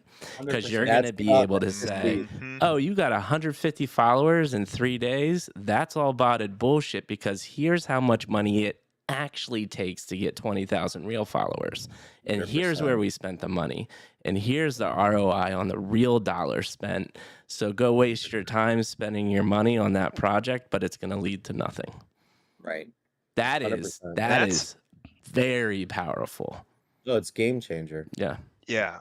No, I 100% agree. What I took from all of that is I need to sell BTOC ads because $450,000 and you don't even know if it worked. That is a salesman's dream right there. I'm telling you, being a business owner, you know, for the majority of my life and being in that situation was probably the most painful, one of the most painful days of my life, because I'm sitting there That's thinking, oof. now remember, I've spent probably $100 million on Facebook ads in my life.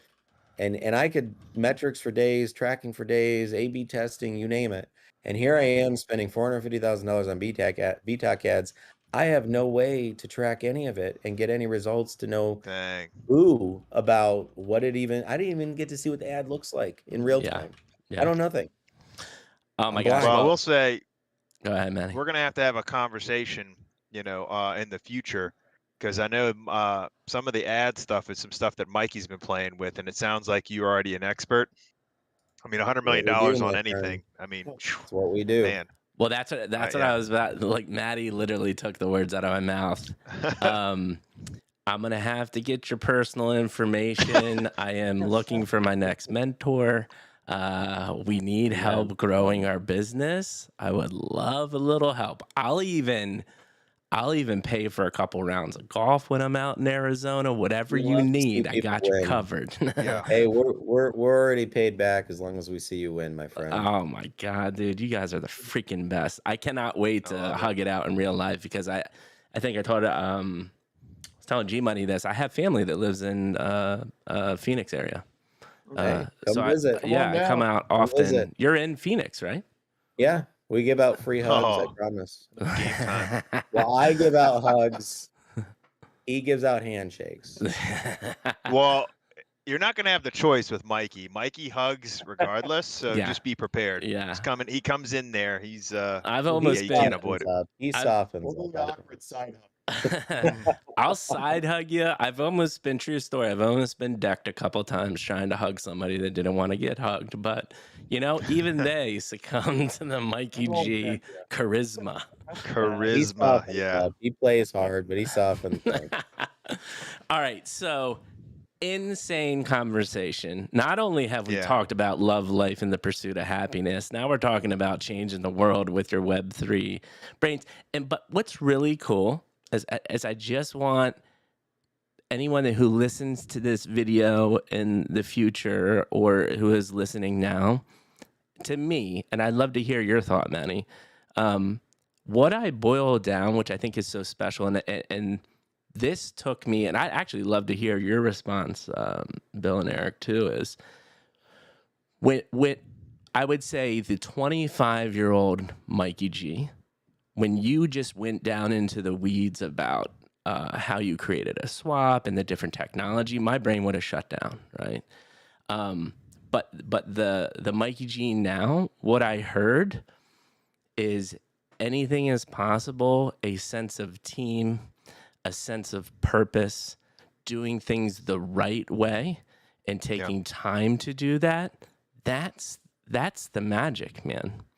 It's not that you're, a million times smarter than the next, dev out there. It's you're doing it the right way with the right intentions and the right reasons. And that is the 100%. true differentiator. What are your guys' thoughts? I totally agree. I mean, willpower is everything, and trust me when I tell you, you will be challenged as a business owner as well as a developer in this space, whether it be blockchain, crypto, and NFTs or anything Web3 related. It's again, like I said, we're blazing the trail. So Yeah. the trail Yeah. hasn't been built yet, and you're gonna make a wrong turn. You're gonna turn right and go into a lake for a minute, and you're gonna turn back left and get out of the lake and get Yeah. back on the road, and that's going to happen. But one thing about Eric and I and our team, there is no fail, there is no quit, there is no stop. There's just on to the next thing. If something's not working, it's not working the way we expect it. We're figuring out the solution. We're implementing, deploying, and rocking Right. and rolling. Right. And we're never looking back. We just keep running, and Yeah. we don't get caught up in did this not work? We spent 2 months doing this, and it cost Right. us too much, and it's never about the money to us. It's about the result, and it's Yeah. about the impact we can make on the people that are going to actually reap benefit from it. Yeah. Eric, anything to add to that, or did Bill nail it? No, he nailed it. Yeah. Bad. Awesome. Maddie, any thoughts there? Or? Yeah, I mean, it's just persistence, right? Yeah. Like you said, the willpower, and I think we've already at least discussed it, which is the truth is that most people really aren't investigating these problems. They're making an assumption that surely somebody else has investigated it, and because it hasn't been solved, it must not be solvable, right? And it's interesting how that keeps coming up over and over, and you hear these stories throughout time. The last brick and mortar business that I started was like an indoor firing range and training facility, right?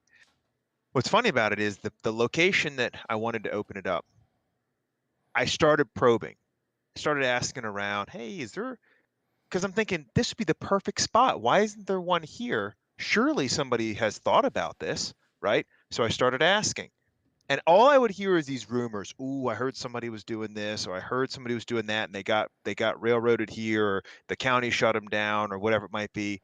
So finally, I said, screw this, and just set up an appointment with the county and said, what am I missing here? And they said, we've never even heard of anybody looking into this. Sure, you can do that. And it was like that. It was like the problem was solved in 10 minutes, and just no one asked. Everybody Yeah. assumed because there wasn't Yeah. there, it wasn't possible. And Right. it's amazing to me how all you need to do is just say, okay, well, we're going to solve this. And like you said, have the persistence to keep going at it. And I agree with you. There is no, I mean, you can achieve whatever you want when you're doing that. When you realize there is probably 1% of the competition you really think you're against. Do you know what I'm saying? It's just all in your head. Yeah. And that's Right. what the whole concept of fear, right? I mean, it's not real. You know what I mean? Well, It's not real. yeah, It's copy and paste in development is 99% of what yeah, you see out there. yeah, And it's the people that are Small willing minutes. the people that are willing to take the long road, the detours, and get to that place where no one else has ever been before. When we ran the first transaction on PiSwap on both BNB and the Ethereum chain, it was history that was made on the blockchain because never before had a swap ever been done where it took the actual base token, which was Ethereum or BNB, as a tokenomics fee. and Yeah. being able to be a part of such a great accomplishment, watching our team see them get to that point Hmm. was truly just an awesome feeling. And and a lot of the thing that's hard is just because you got there doesn't mean you're done or you're finished.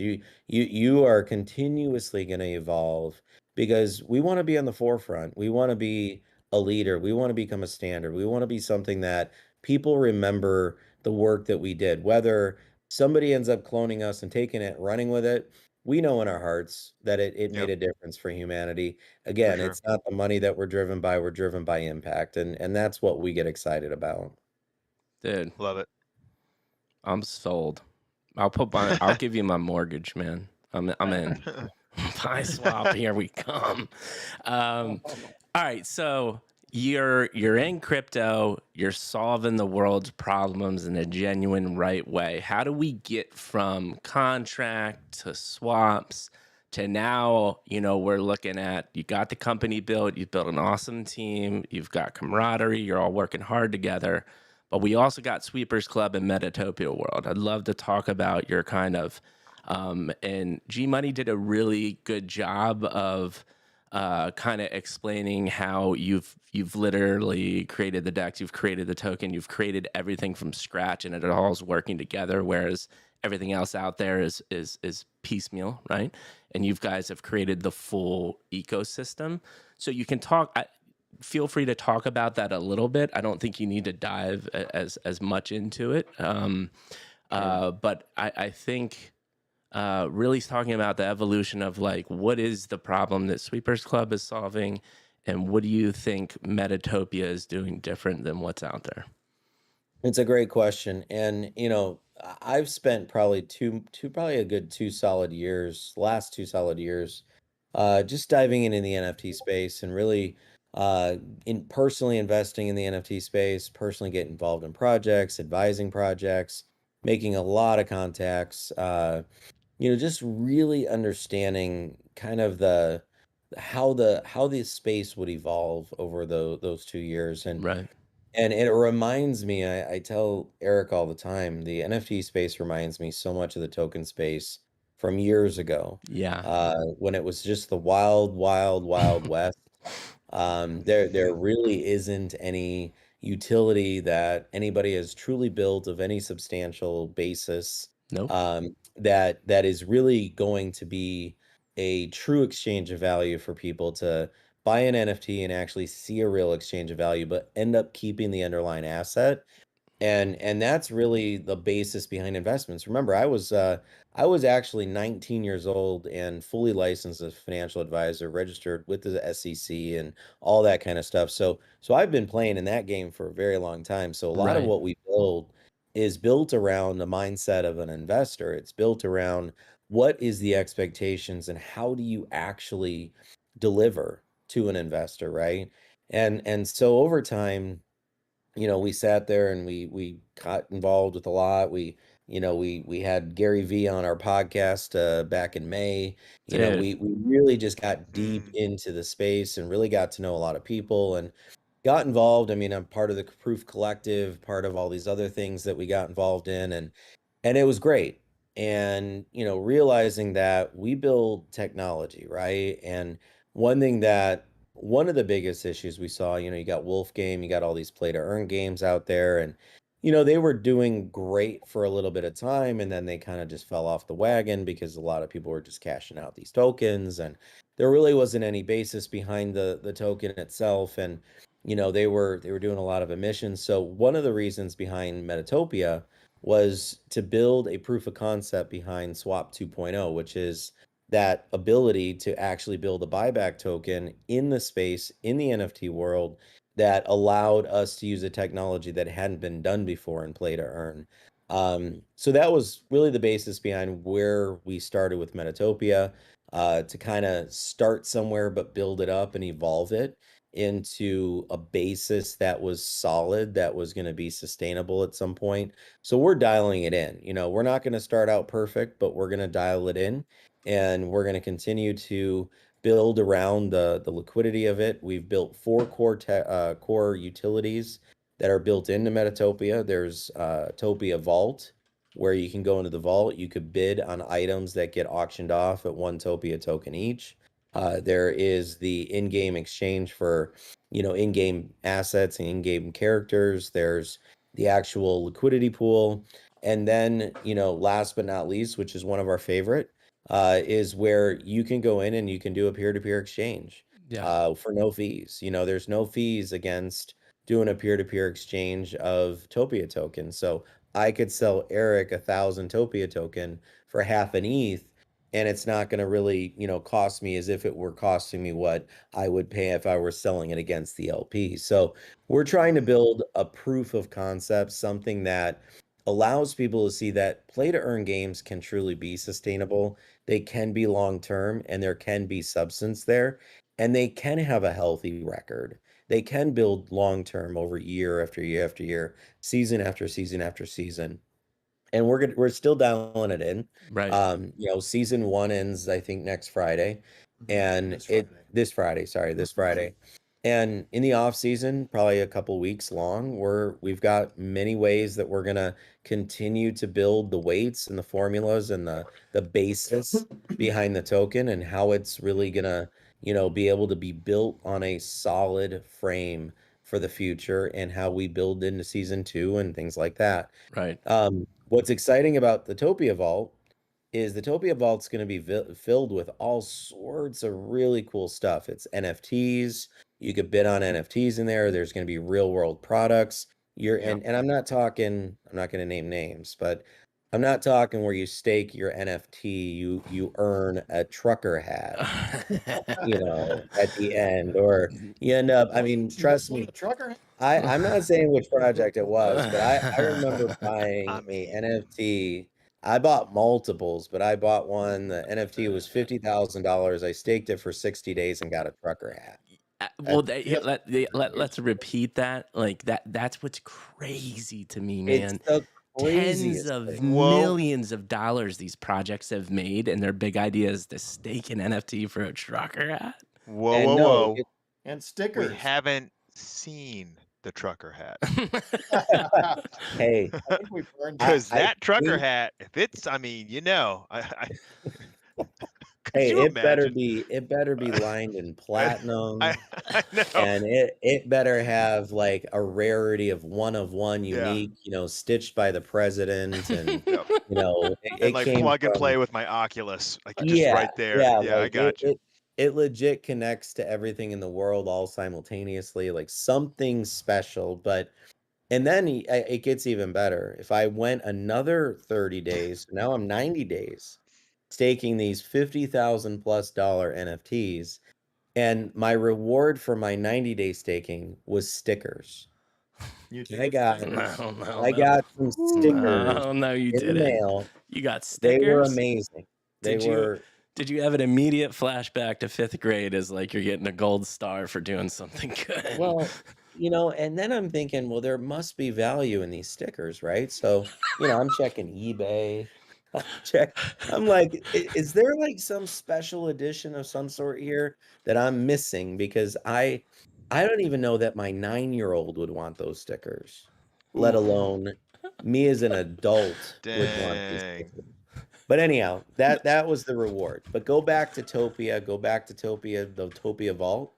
You're gonna have Rolex watches in there. You're gonna have real world assets, Right. assets that in real life have real value.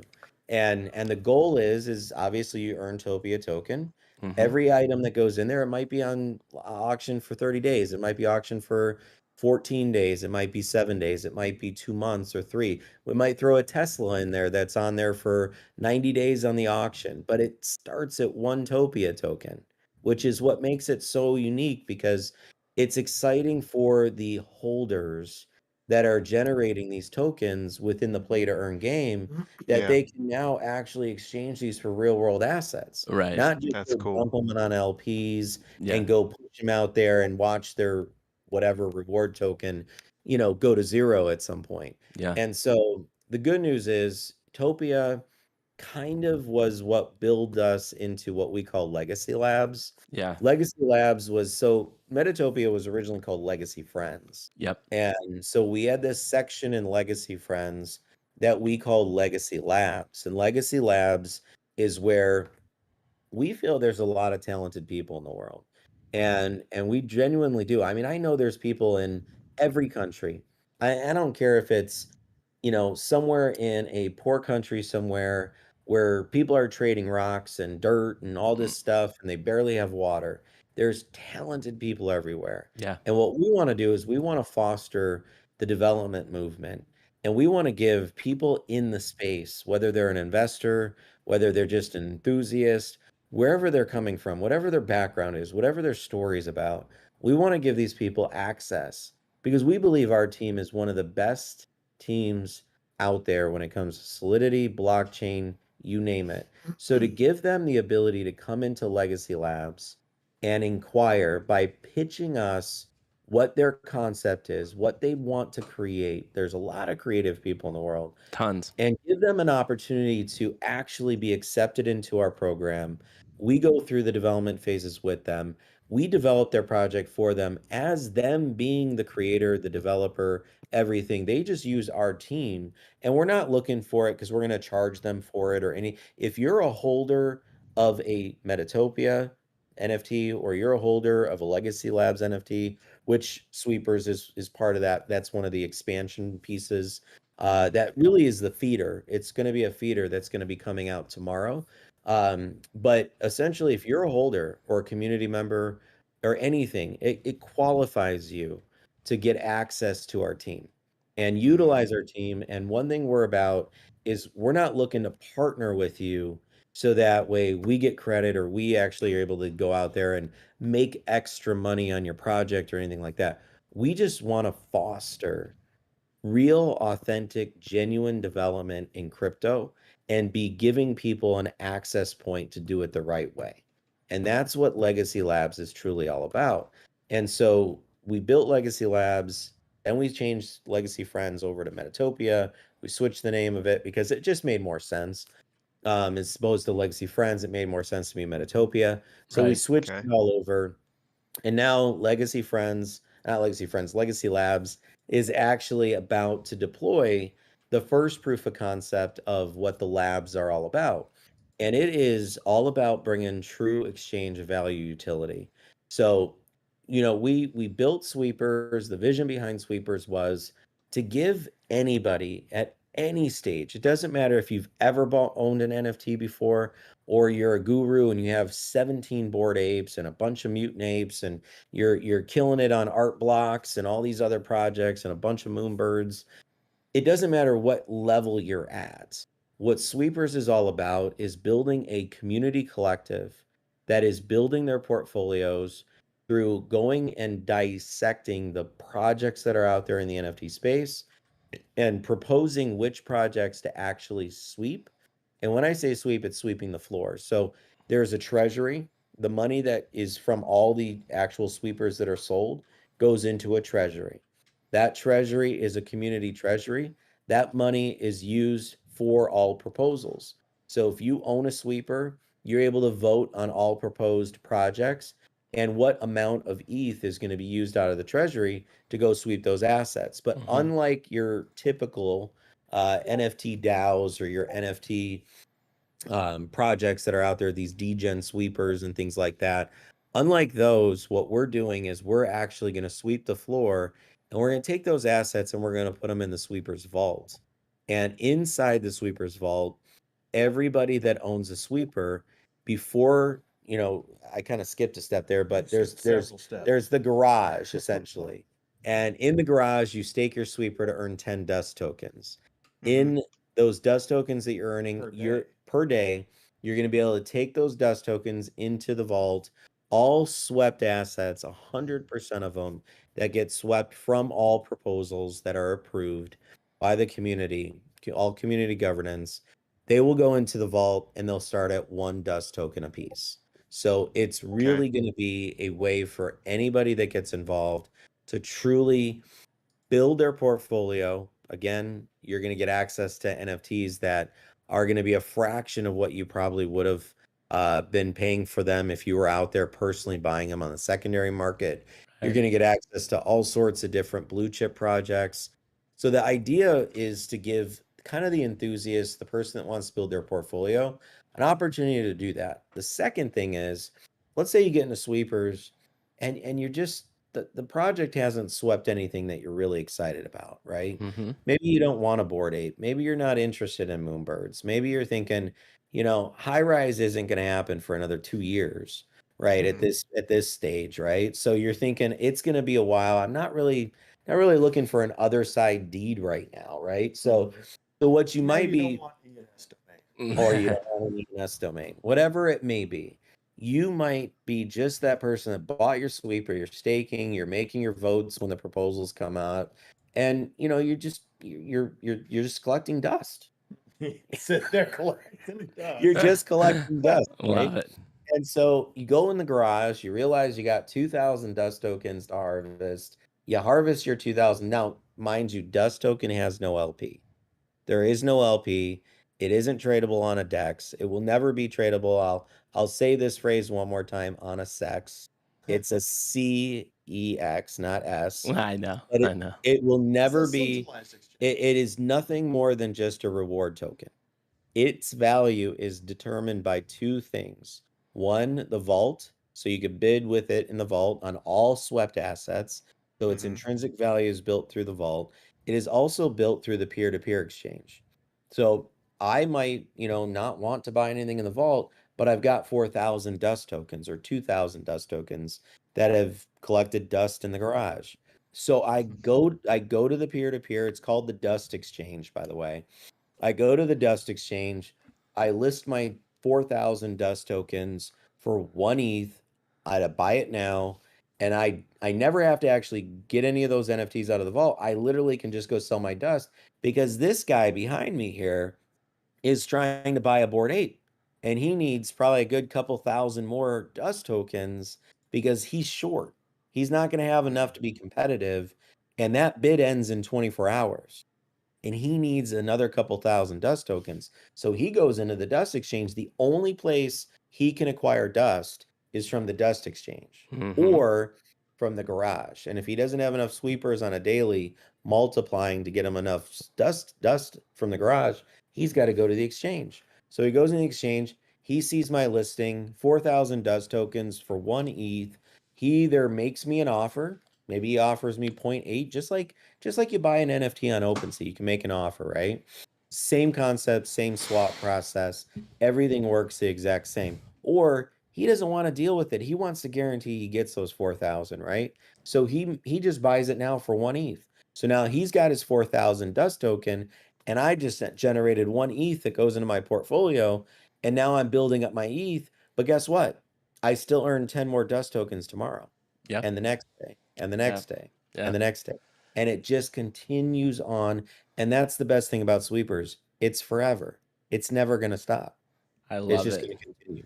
Okay, so you just said a lot of amazing things. I will also reiterate again. Oh shit, man! I was going through. I don't know why that popped up. I had a web page in the background. Sorry about that. What popped up there, Mike? I was actually going through. Yeah. It wasn't the sex exchange. I promise you, it was not this. It wasn't the sex exchange. What it was me going through your website as you're talking. So you basically ran through everything. Amazing. We can clip parts of this. By the way, I don't know if G Money told you, but like we will take. Shit, man, I have about 20 timestamps at this point. We'll clip all of this for you and send you the content for you to use for your marketing purposes. But take us through the ecosystem.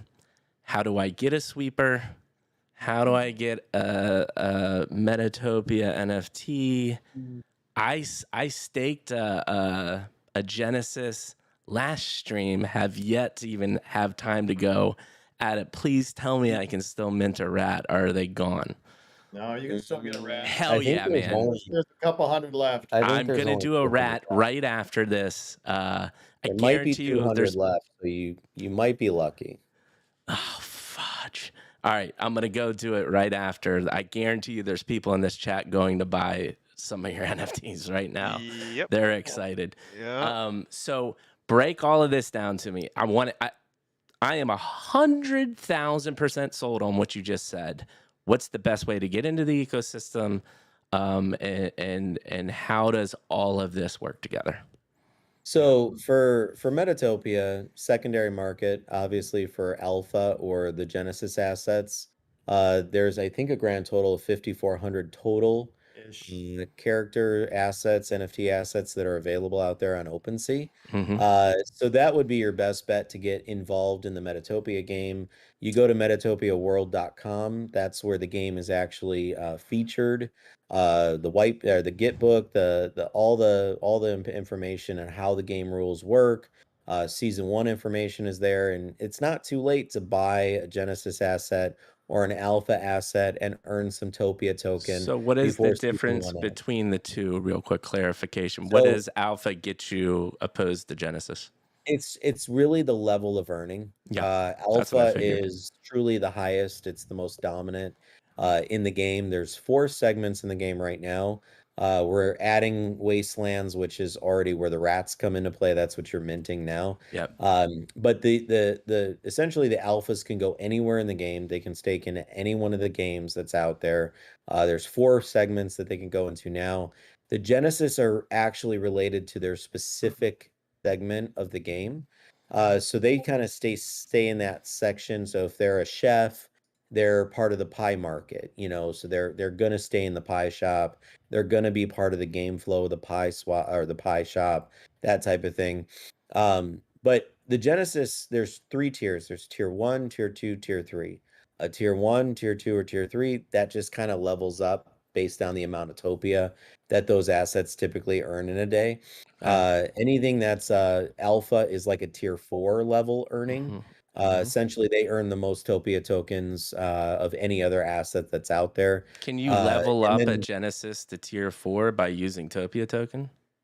you cannot level it up to tier 4 by using Topia token. However, in future seasons, we do have something like that is coming. Love it. I That love the is coming in our gamification and future. So experience.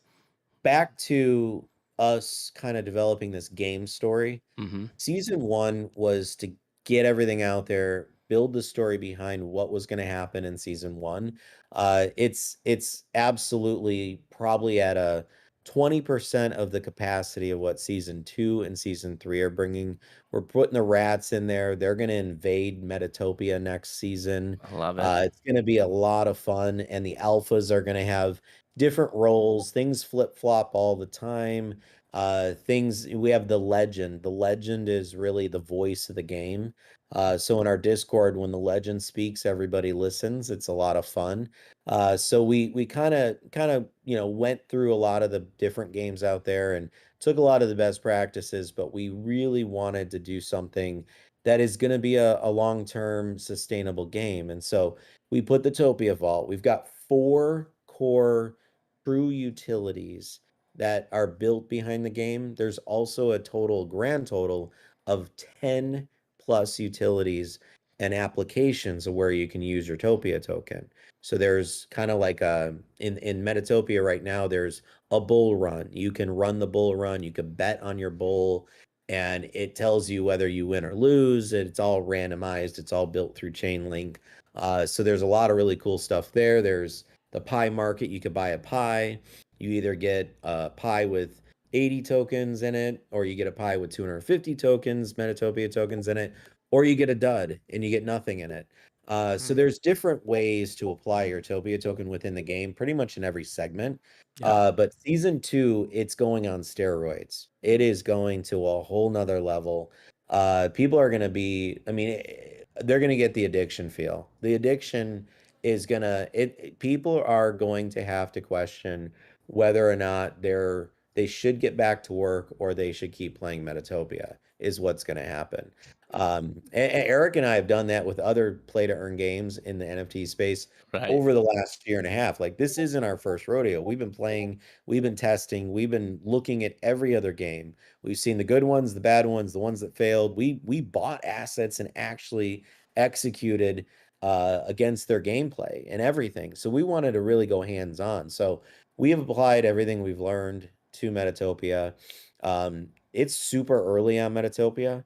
It is super early. Like we haven't gone out and, pushed it all over to all our people, contacts, you name it, because a lot of what we're trying to do is do it right. Right. Yeah. And if you Right. go down that hype train and all you care about is just driving volume and price and, quickly get in, and all of a sudden you see this massive just fallout. And Yeah. once the fallout goes, the confidence bleeds.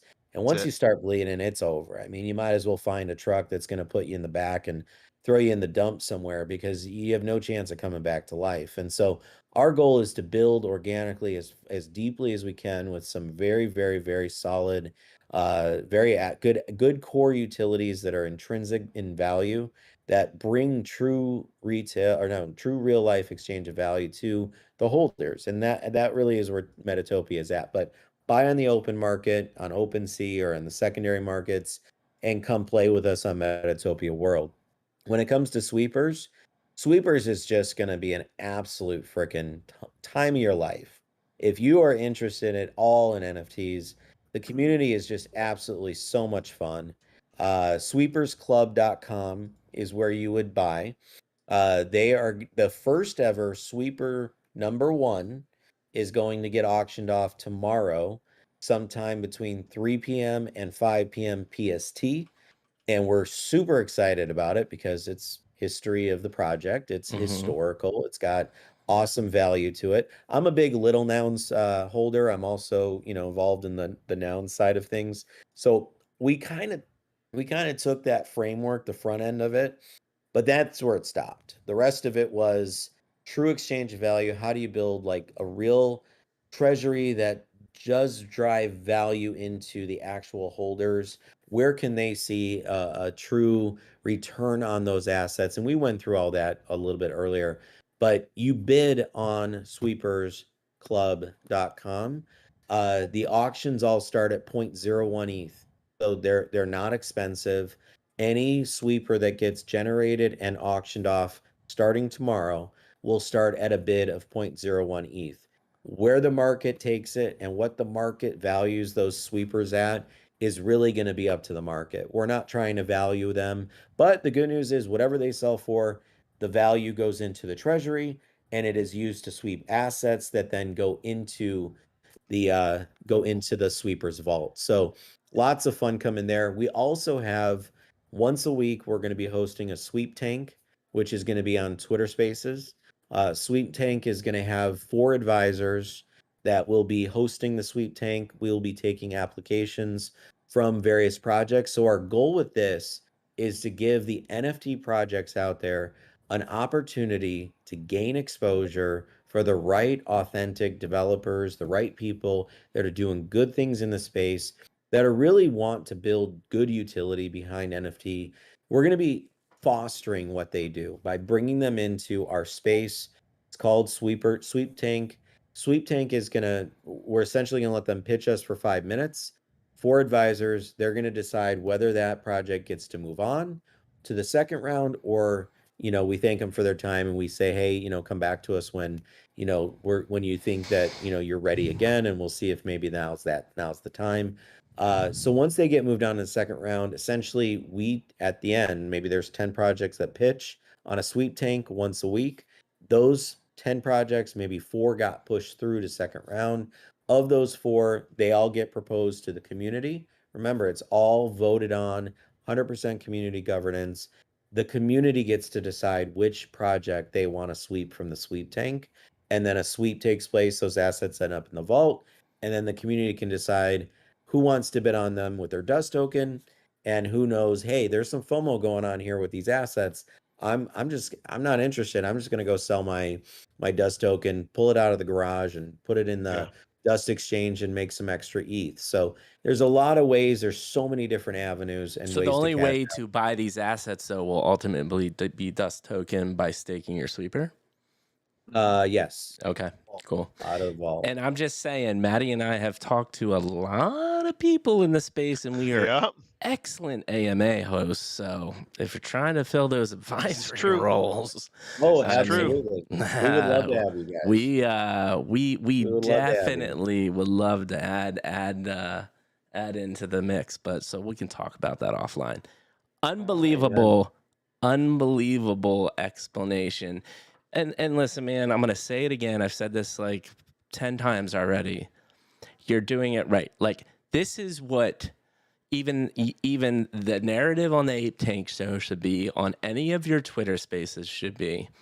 And the narrative that we've been trying to do. I knew it would happen eventually. And like I said, 60 plus projects, you're one of, maybe I can count on 2 hands of people that are actually genuinely building a business for the right reasons, but then also genuinely building in the NFT space because you want to do it the right way. All of this, I mean, listen, we had Phantom Network, by the way, they're good people. They're doing good. I'm not shitting on Phantom Network, but I'm saying we had Phantom Network on at the hype of all hype of Phantom Network, right?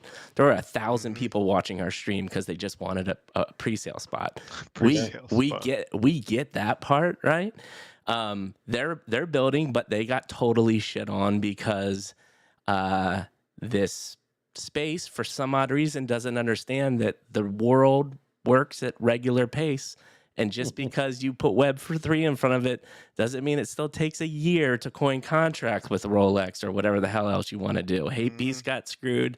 I didn't have a chance to tell you this, but I was an original Hate Beast mod. So I saw that go from 1,000 to 750,000 people. That will never be replicated again. And, you know, it was just a magical moment. But what I'm getting at is the people that have spent thousands and tens and thousands of dollars on hype, and unfortunately, some people in the background social engineering this space, which is really shitty. They would be so much more lucrative off if they could have listened to this stream, found you guys earlier on, and dumped their money in a project like this, because that is what's going to make the space better. Well, and you're 100% right. You know, a lot of these, and this is the thing that we're trying to set a new standard. We're trying to give developers, and we're willing to foster these people. We're willing to be a part of the solution. And it's not all about us winning individually. It's the space winning. It's humanity winning together and doing something special that's never been done before. And a lot of these guys, they don't even know what the development challenges they're up against. They're promising a metaverse, they're promising this, they're promising that. Yeah. And I do genuinely know what you're saying. These people expect it to be done in 30, 60, 90 days, that No they're way. gonna, you know, Moonbird's building high rise in 3 months. I mean, are you out of your mind?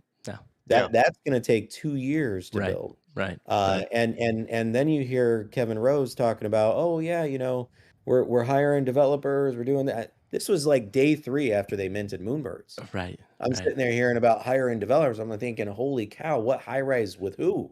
Like, No, what are you Yeah. talking they're about? not. Yeah. So Yeah. so you've got a lot of these people, and look, it's not their fault. Everybody thinks tech can be built overnight. And we only have Amazon to thank. Prime, you can only thank Amazon Prime for that problem, Yeah. right? Yeah. Everybody thinks because Prime can deliver you something that you ordered at 8 o'clock at night, by tomorrow morning at 7 a.m., it's at your doorstep. Everybody thinks that's how everything works in the world now. So Dude. you Yeah. kind of got to go back to how to really define not only Yeah. the expectations, but give Right. people something of true intrinsic value that they can get behind today. Yep. But if you think Sweepers is just going to be this project that is these 2 or 3 dimensions, Yeah. wait until you see us evolve. The roadmap Right. is Sure. far greater than Right. what we're launching with. And Right. and we've learned our lessons. We know you don't go out there with the whole roadmap. You don't even go Yeah. out there and tell them level 3, level 4, level 5. Dude, Because worst by mistake you 3 can make in this space. 3 weeks in, 4 weeks in, hey, where's this? Where's that? Where's this? When? Guess When what? is? We're going to surprise the world. Yep. and we're going to change the world as we do it. Yeah, I'm glad you bring that up. Last thing I'll say, I know Yeah. Maddie has a hard stop in like 18 minutes, so I want to start winding down. Yeah, well, you're good. You're good. But I'm glad that you said that because one of the more hyped projects past winter, they were the whole phygital craze, right? They're going to create digital things, and I had a conversation. I said, what would you have told yourself when you started the project in the beginning? And he said, I would have promised nothing because I Yeah. shot myself in the face by saying we were going to do anything because the expectations are just unreal. And it's not even, I think it's literally because it's just so new. Well, like you said, we're blazing a path that if you put Web3 in front of it, people just think things magically occur, but real life is still real life. There's like that's why we started this, is to show that regular people, not Elon Musk or this magical fucking ghost being, are building NFTs. They are regular people, just like anybody else. But even outside of that, I mean, you said we have Amazon to thank. But here's the thing: I remember, what was it, like 1999 or 2000, sitting there on campus, going to the bookstore, and they would have Amazon bookmarks for your textbooks, and the bags just had the Amazon logo, and it was all they could do to beg you to try to get your books from class on Amazon, because that was all Amazon had, right? Yeah. It was just a bookstore online. Yeah. And at the time, everybody was like, no, Barnes and Noble or Borders, right? But even like you say, Amazon, here's the thing. If you would have asked Bezos to say, what is your roadmap for the next 25 years? And he would have said, I'm going to be able to have it so you can buy any product you want and I will deliver it to you in 8 hours. we would have been laughing like you are. I mean, you know what I'm saying? We'd have been laughing. Right. And so it's like, you can't deliver, if he can't deliver a roadmap, do you know what I'm saying? We're crazy to think. And I mean, I agree with you. We're looking at it's not even a final product, because I mean, let's get scary. I mean, Amazon's just going to switch their name to Skynet and we're all going to be over anyway. But the bottom line is like, you can't predict these iterations, but you also can't look at what happened now and then look backwards and say, well, we could have known. I mean, we were talking about that earlier in the space. The bottom line is just, you said, all you can do is just surprise the world with what you're doing. You build it the right way and you keep building it. Yep. And eventually 10 years from now, people are going to look back and be like, man, you guys were so lucky you got in at the right time, because that's always how it is, right? You're an overnight success, even though it took 20 years, right? And so that's what it's going to be. People are going to say that, but if you can't change it by trying to promise Amazon on day one, you have to just take it one day at a time and move forward. I think that's a major part this space doesn't understand yet. You know, and for me, I think one of my missions right now, actually, speaking to, I mean, there are celebrities that have started NFT, but there's so many different likeness of people that have started these projects, and they've gotten caught up in this whole NFT hype and this whole NFT craze, right? And through pressure, whatever it was that got us to this point in the story. Remember, it's a story. We haven't even finished chapter 1 yet. But at the end of the day, when it's all said and done, I want to try to help people switch their mindset and realize we need to applaud the early pioneers that took that chance, that took that risk, went in there, put their name behind something when there wasn't a road ahead. Right. There wasn't a map in front of them.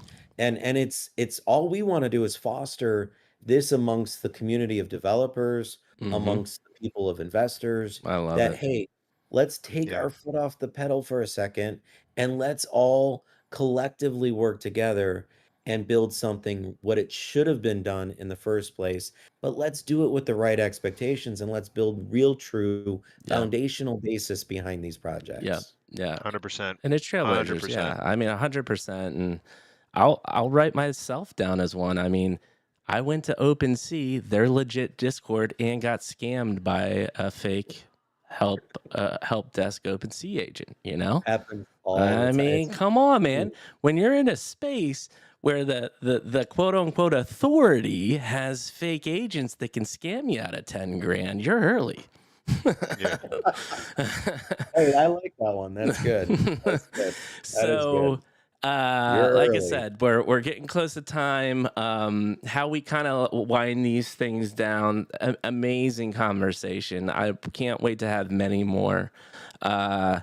We actually lied. We have two more questions, and It's like a two-parter. it's a two-parter. And Okay. so I will say the first one is, do you have any questions for us? Because we just peppered you with 2.5 hours of questions. And if you don't have any, that's totally cool. But we always like to lend the courtesy to our guests.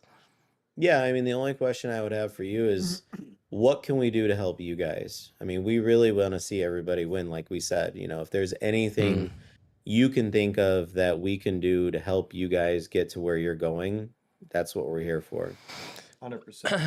Well, I think we just mentioned two things: helping you Yeah. out with 8-tank Marketing. AMA, and then two, picking your brain head on Picking your how brain to on spend money to grow our marketing. brand, because we want to Amen. create a media we want to be an influencer / education media company in the right way. No one is doing that right now. That's I exactly what we're I doing. love doing that stuff. So Yeah. I'd be happy to do it with you guys. That's how you could help us, Thank you, and we man. really Yeah, that appreciate would it, be it. man. Amen. I appreciate that so much. Anything, Eric? You good? No, All I'm right. good. And then sorry, not three. Final. Third one. We like to ask this to both of you. I'm assuming you've done a lot of AMAs or even listened to a lot of AMAs.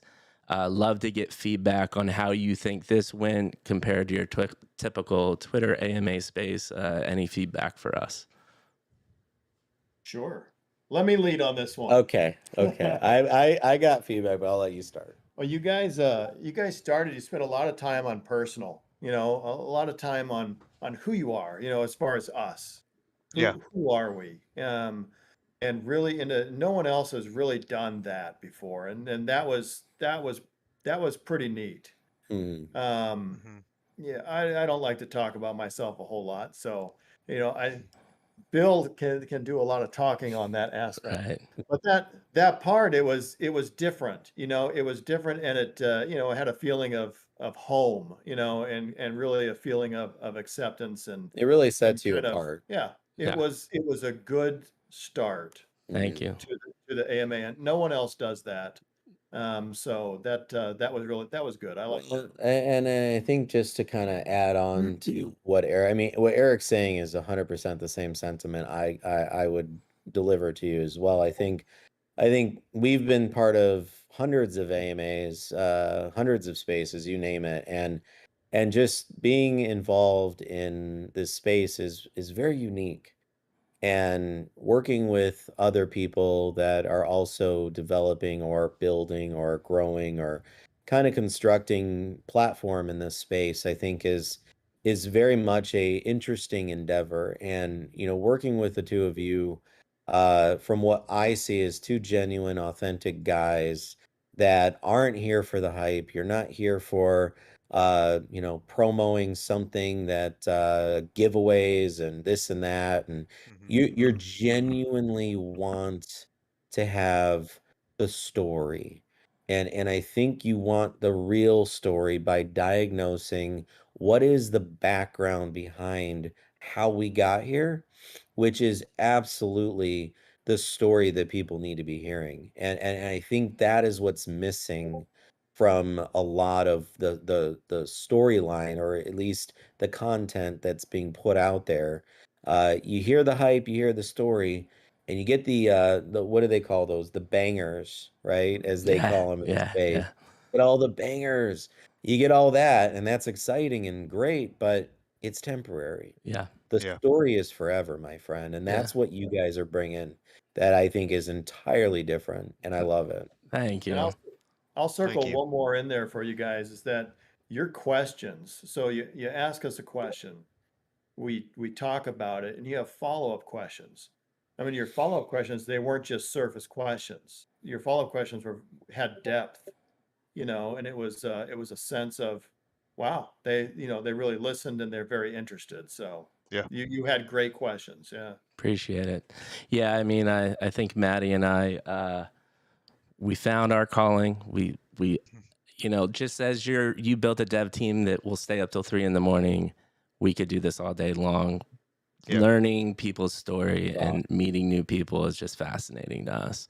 And every new conversation we have, we just learn so much. You want to talk about the constant pursuit of learning, put yourself in front of camera, Sure. 10 hours a week talking to a drastically different person. And by the way, we talked to you, 5 minutes before we came on camera? We still do that, right? It's not like we're building a relationship. You are seeing it in the raw, us evolve our relationship, which is a Yeah. cool part about it too. So thank Well, you very much. It's a lot of the similar feedback, and it's great content for us to share. Fortunately, For sure. we've had about 100% of people say that. So not many business models can be proven 100% of the time. well, and you guys have a mission, you have a purpose, and I think that is what sets you apart from the remaining groups out there that are trying to do something similar to what you're doing. They all have a story that they're trying to do this, trying to do that. We're building this, building that, building this. But then when when it all plays out in the experience or in the content that's been put out, it doesn't resonate the same. Sure. Yeah. And you guys are consistent from the go. Yeah. And I think that's what's going to get you guys to where you ultimately your goal of being that, media company and being able to put out content and just drive authenticity into the space, Yeah. whether it's Sure. just NFTs or really you guys expand into anything. I could see you guys winning big. Yeah, man. TED Thank you Talks, so much. books, and stages are the end goal as Well, well. yeah, and I mean, And you were saying, so Eric, you mentioned, it comes off as authentic and that we really care and that we're interested. And the secret is very simple. We are, and we do. You know what I mean? We are interested, and that's where those come from. Not a whole We lot of told you our people mission are. statement, which is sharing the lost art of genuine human connection. But we do that. Our four main values, like our core values, are think first, honesty beats happiness, learn from everything, and be kind even when it's hard. And so yeah, it's like these are things that, are just good things to do. But we talked about, if you think about it, we talked about, you guys mentioned these similar things in Yeah. your conversation today and the Yeah. driving factors all the way from your personal experiences, which is why I think it's so important to pull that out from people. It's very difficult to pull those things out when all you're doing is talking about a project, as amazing as it is, right? Because you're very good at talking about it. And the chat was buying them as you were talking about it. So that part was down. But how do you convey something about, honesty beats happiness or be kind when it's hard? It's hard when you're talking about kids or people who are sick or stuff that happens when it comes to foster care and things like that. These are the things that set people apart, and it really creates a character, right? Because it's the character that we have forever, and that's, I mhm, think, one of the biggest things.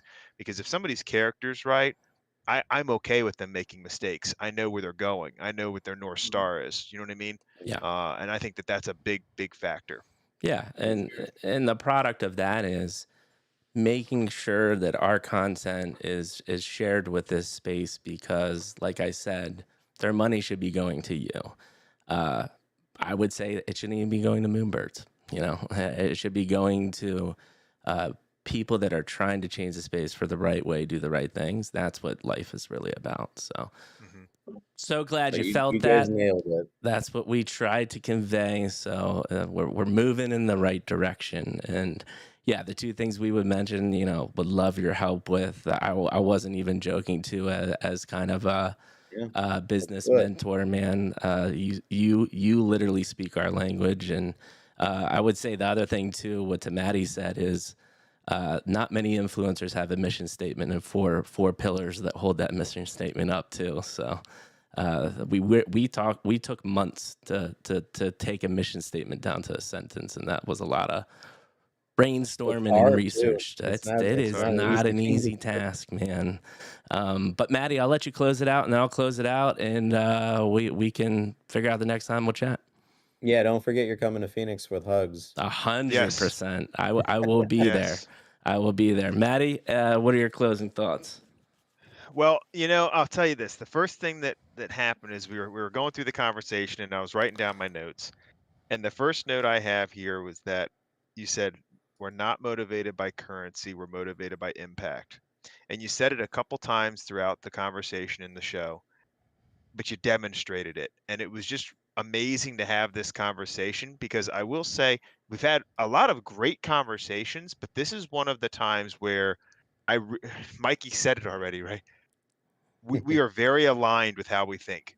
And it's cool because it gives us a sense of not only purpose, but of validation that what we're doing is the right way to do it.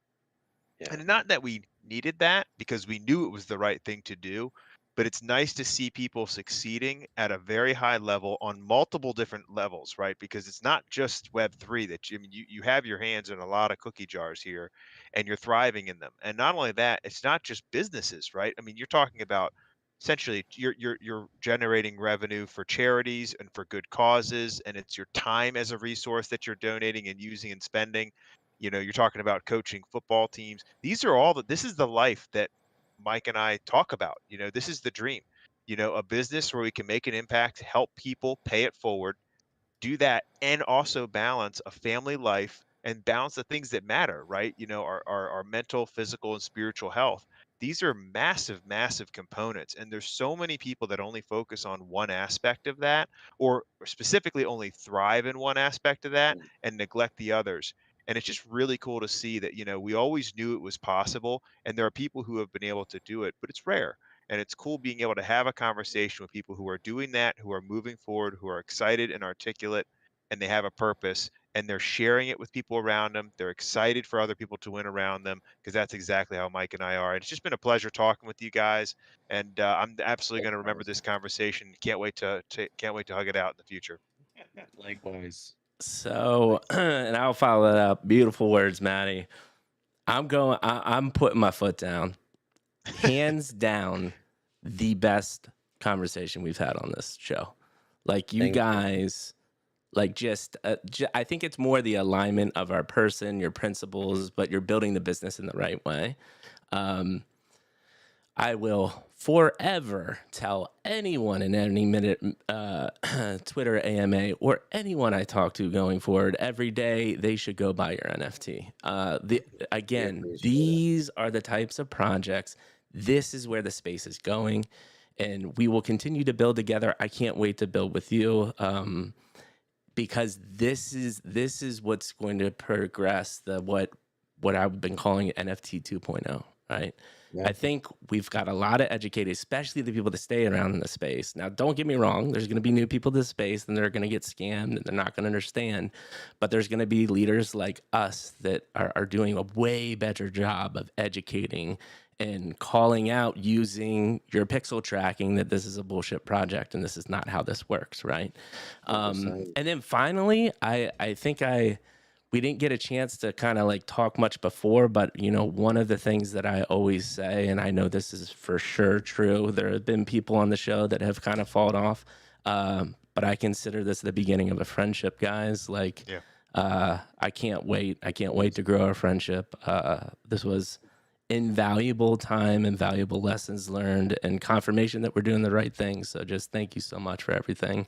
And I cannot wait to hug it out in Phoenix.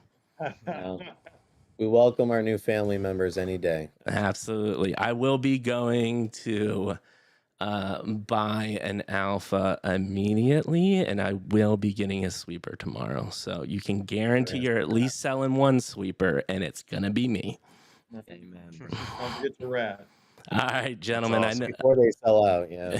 I know it's a little later for you. Thank you so much for your time. I have your Discord now, Bill.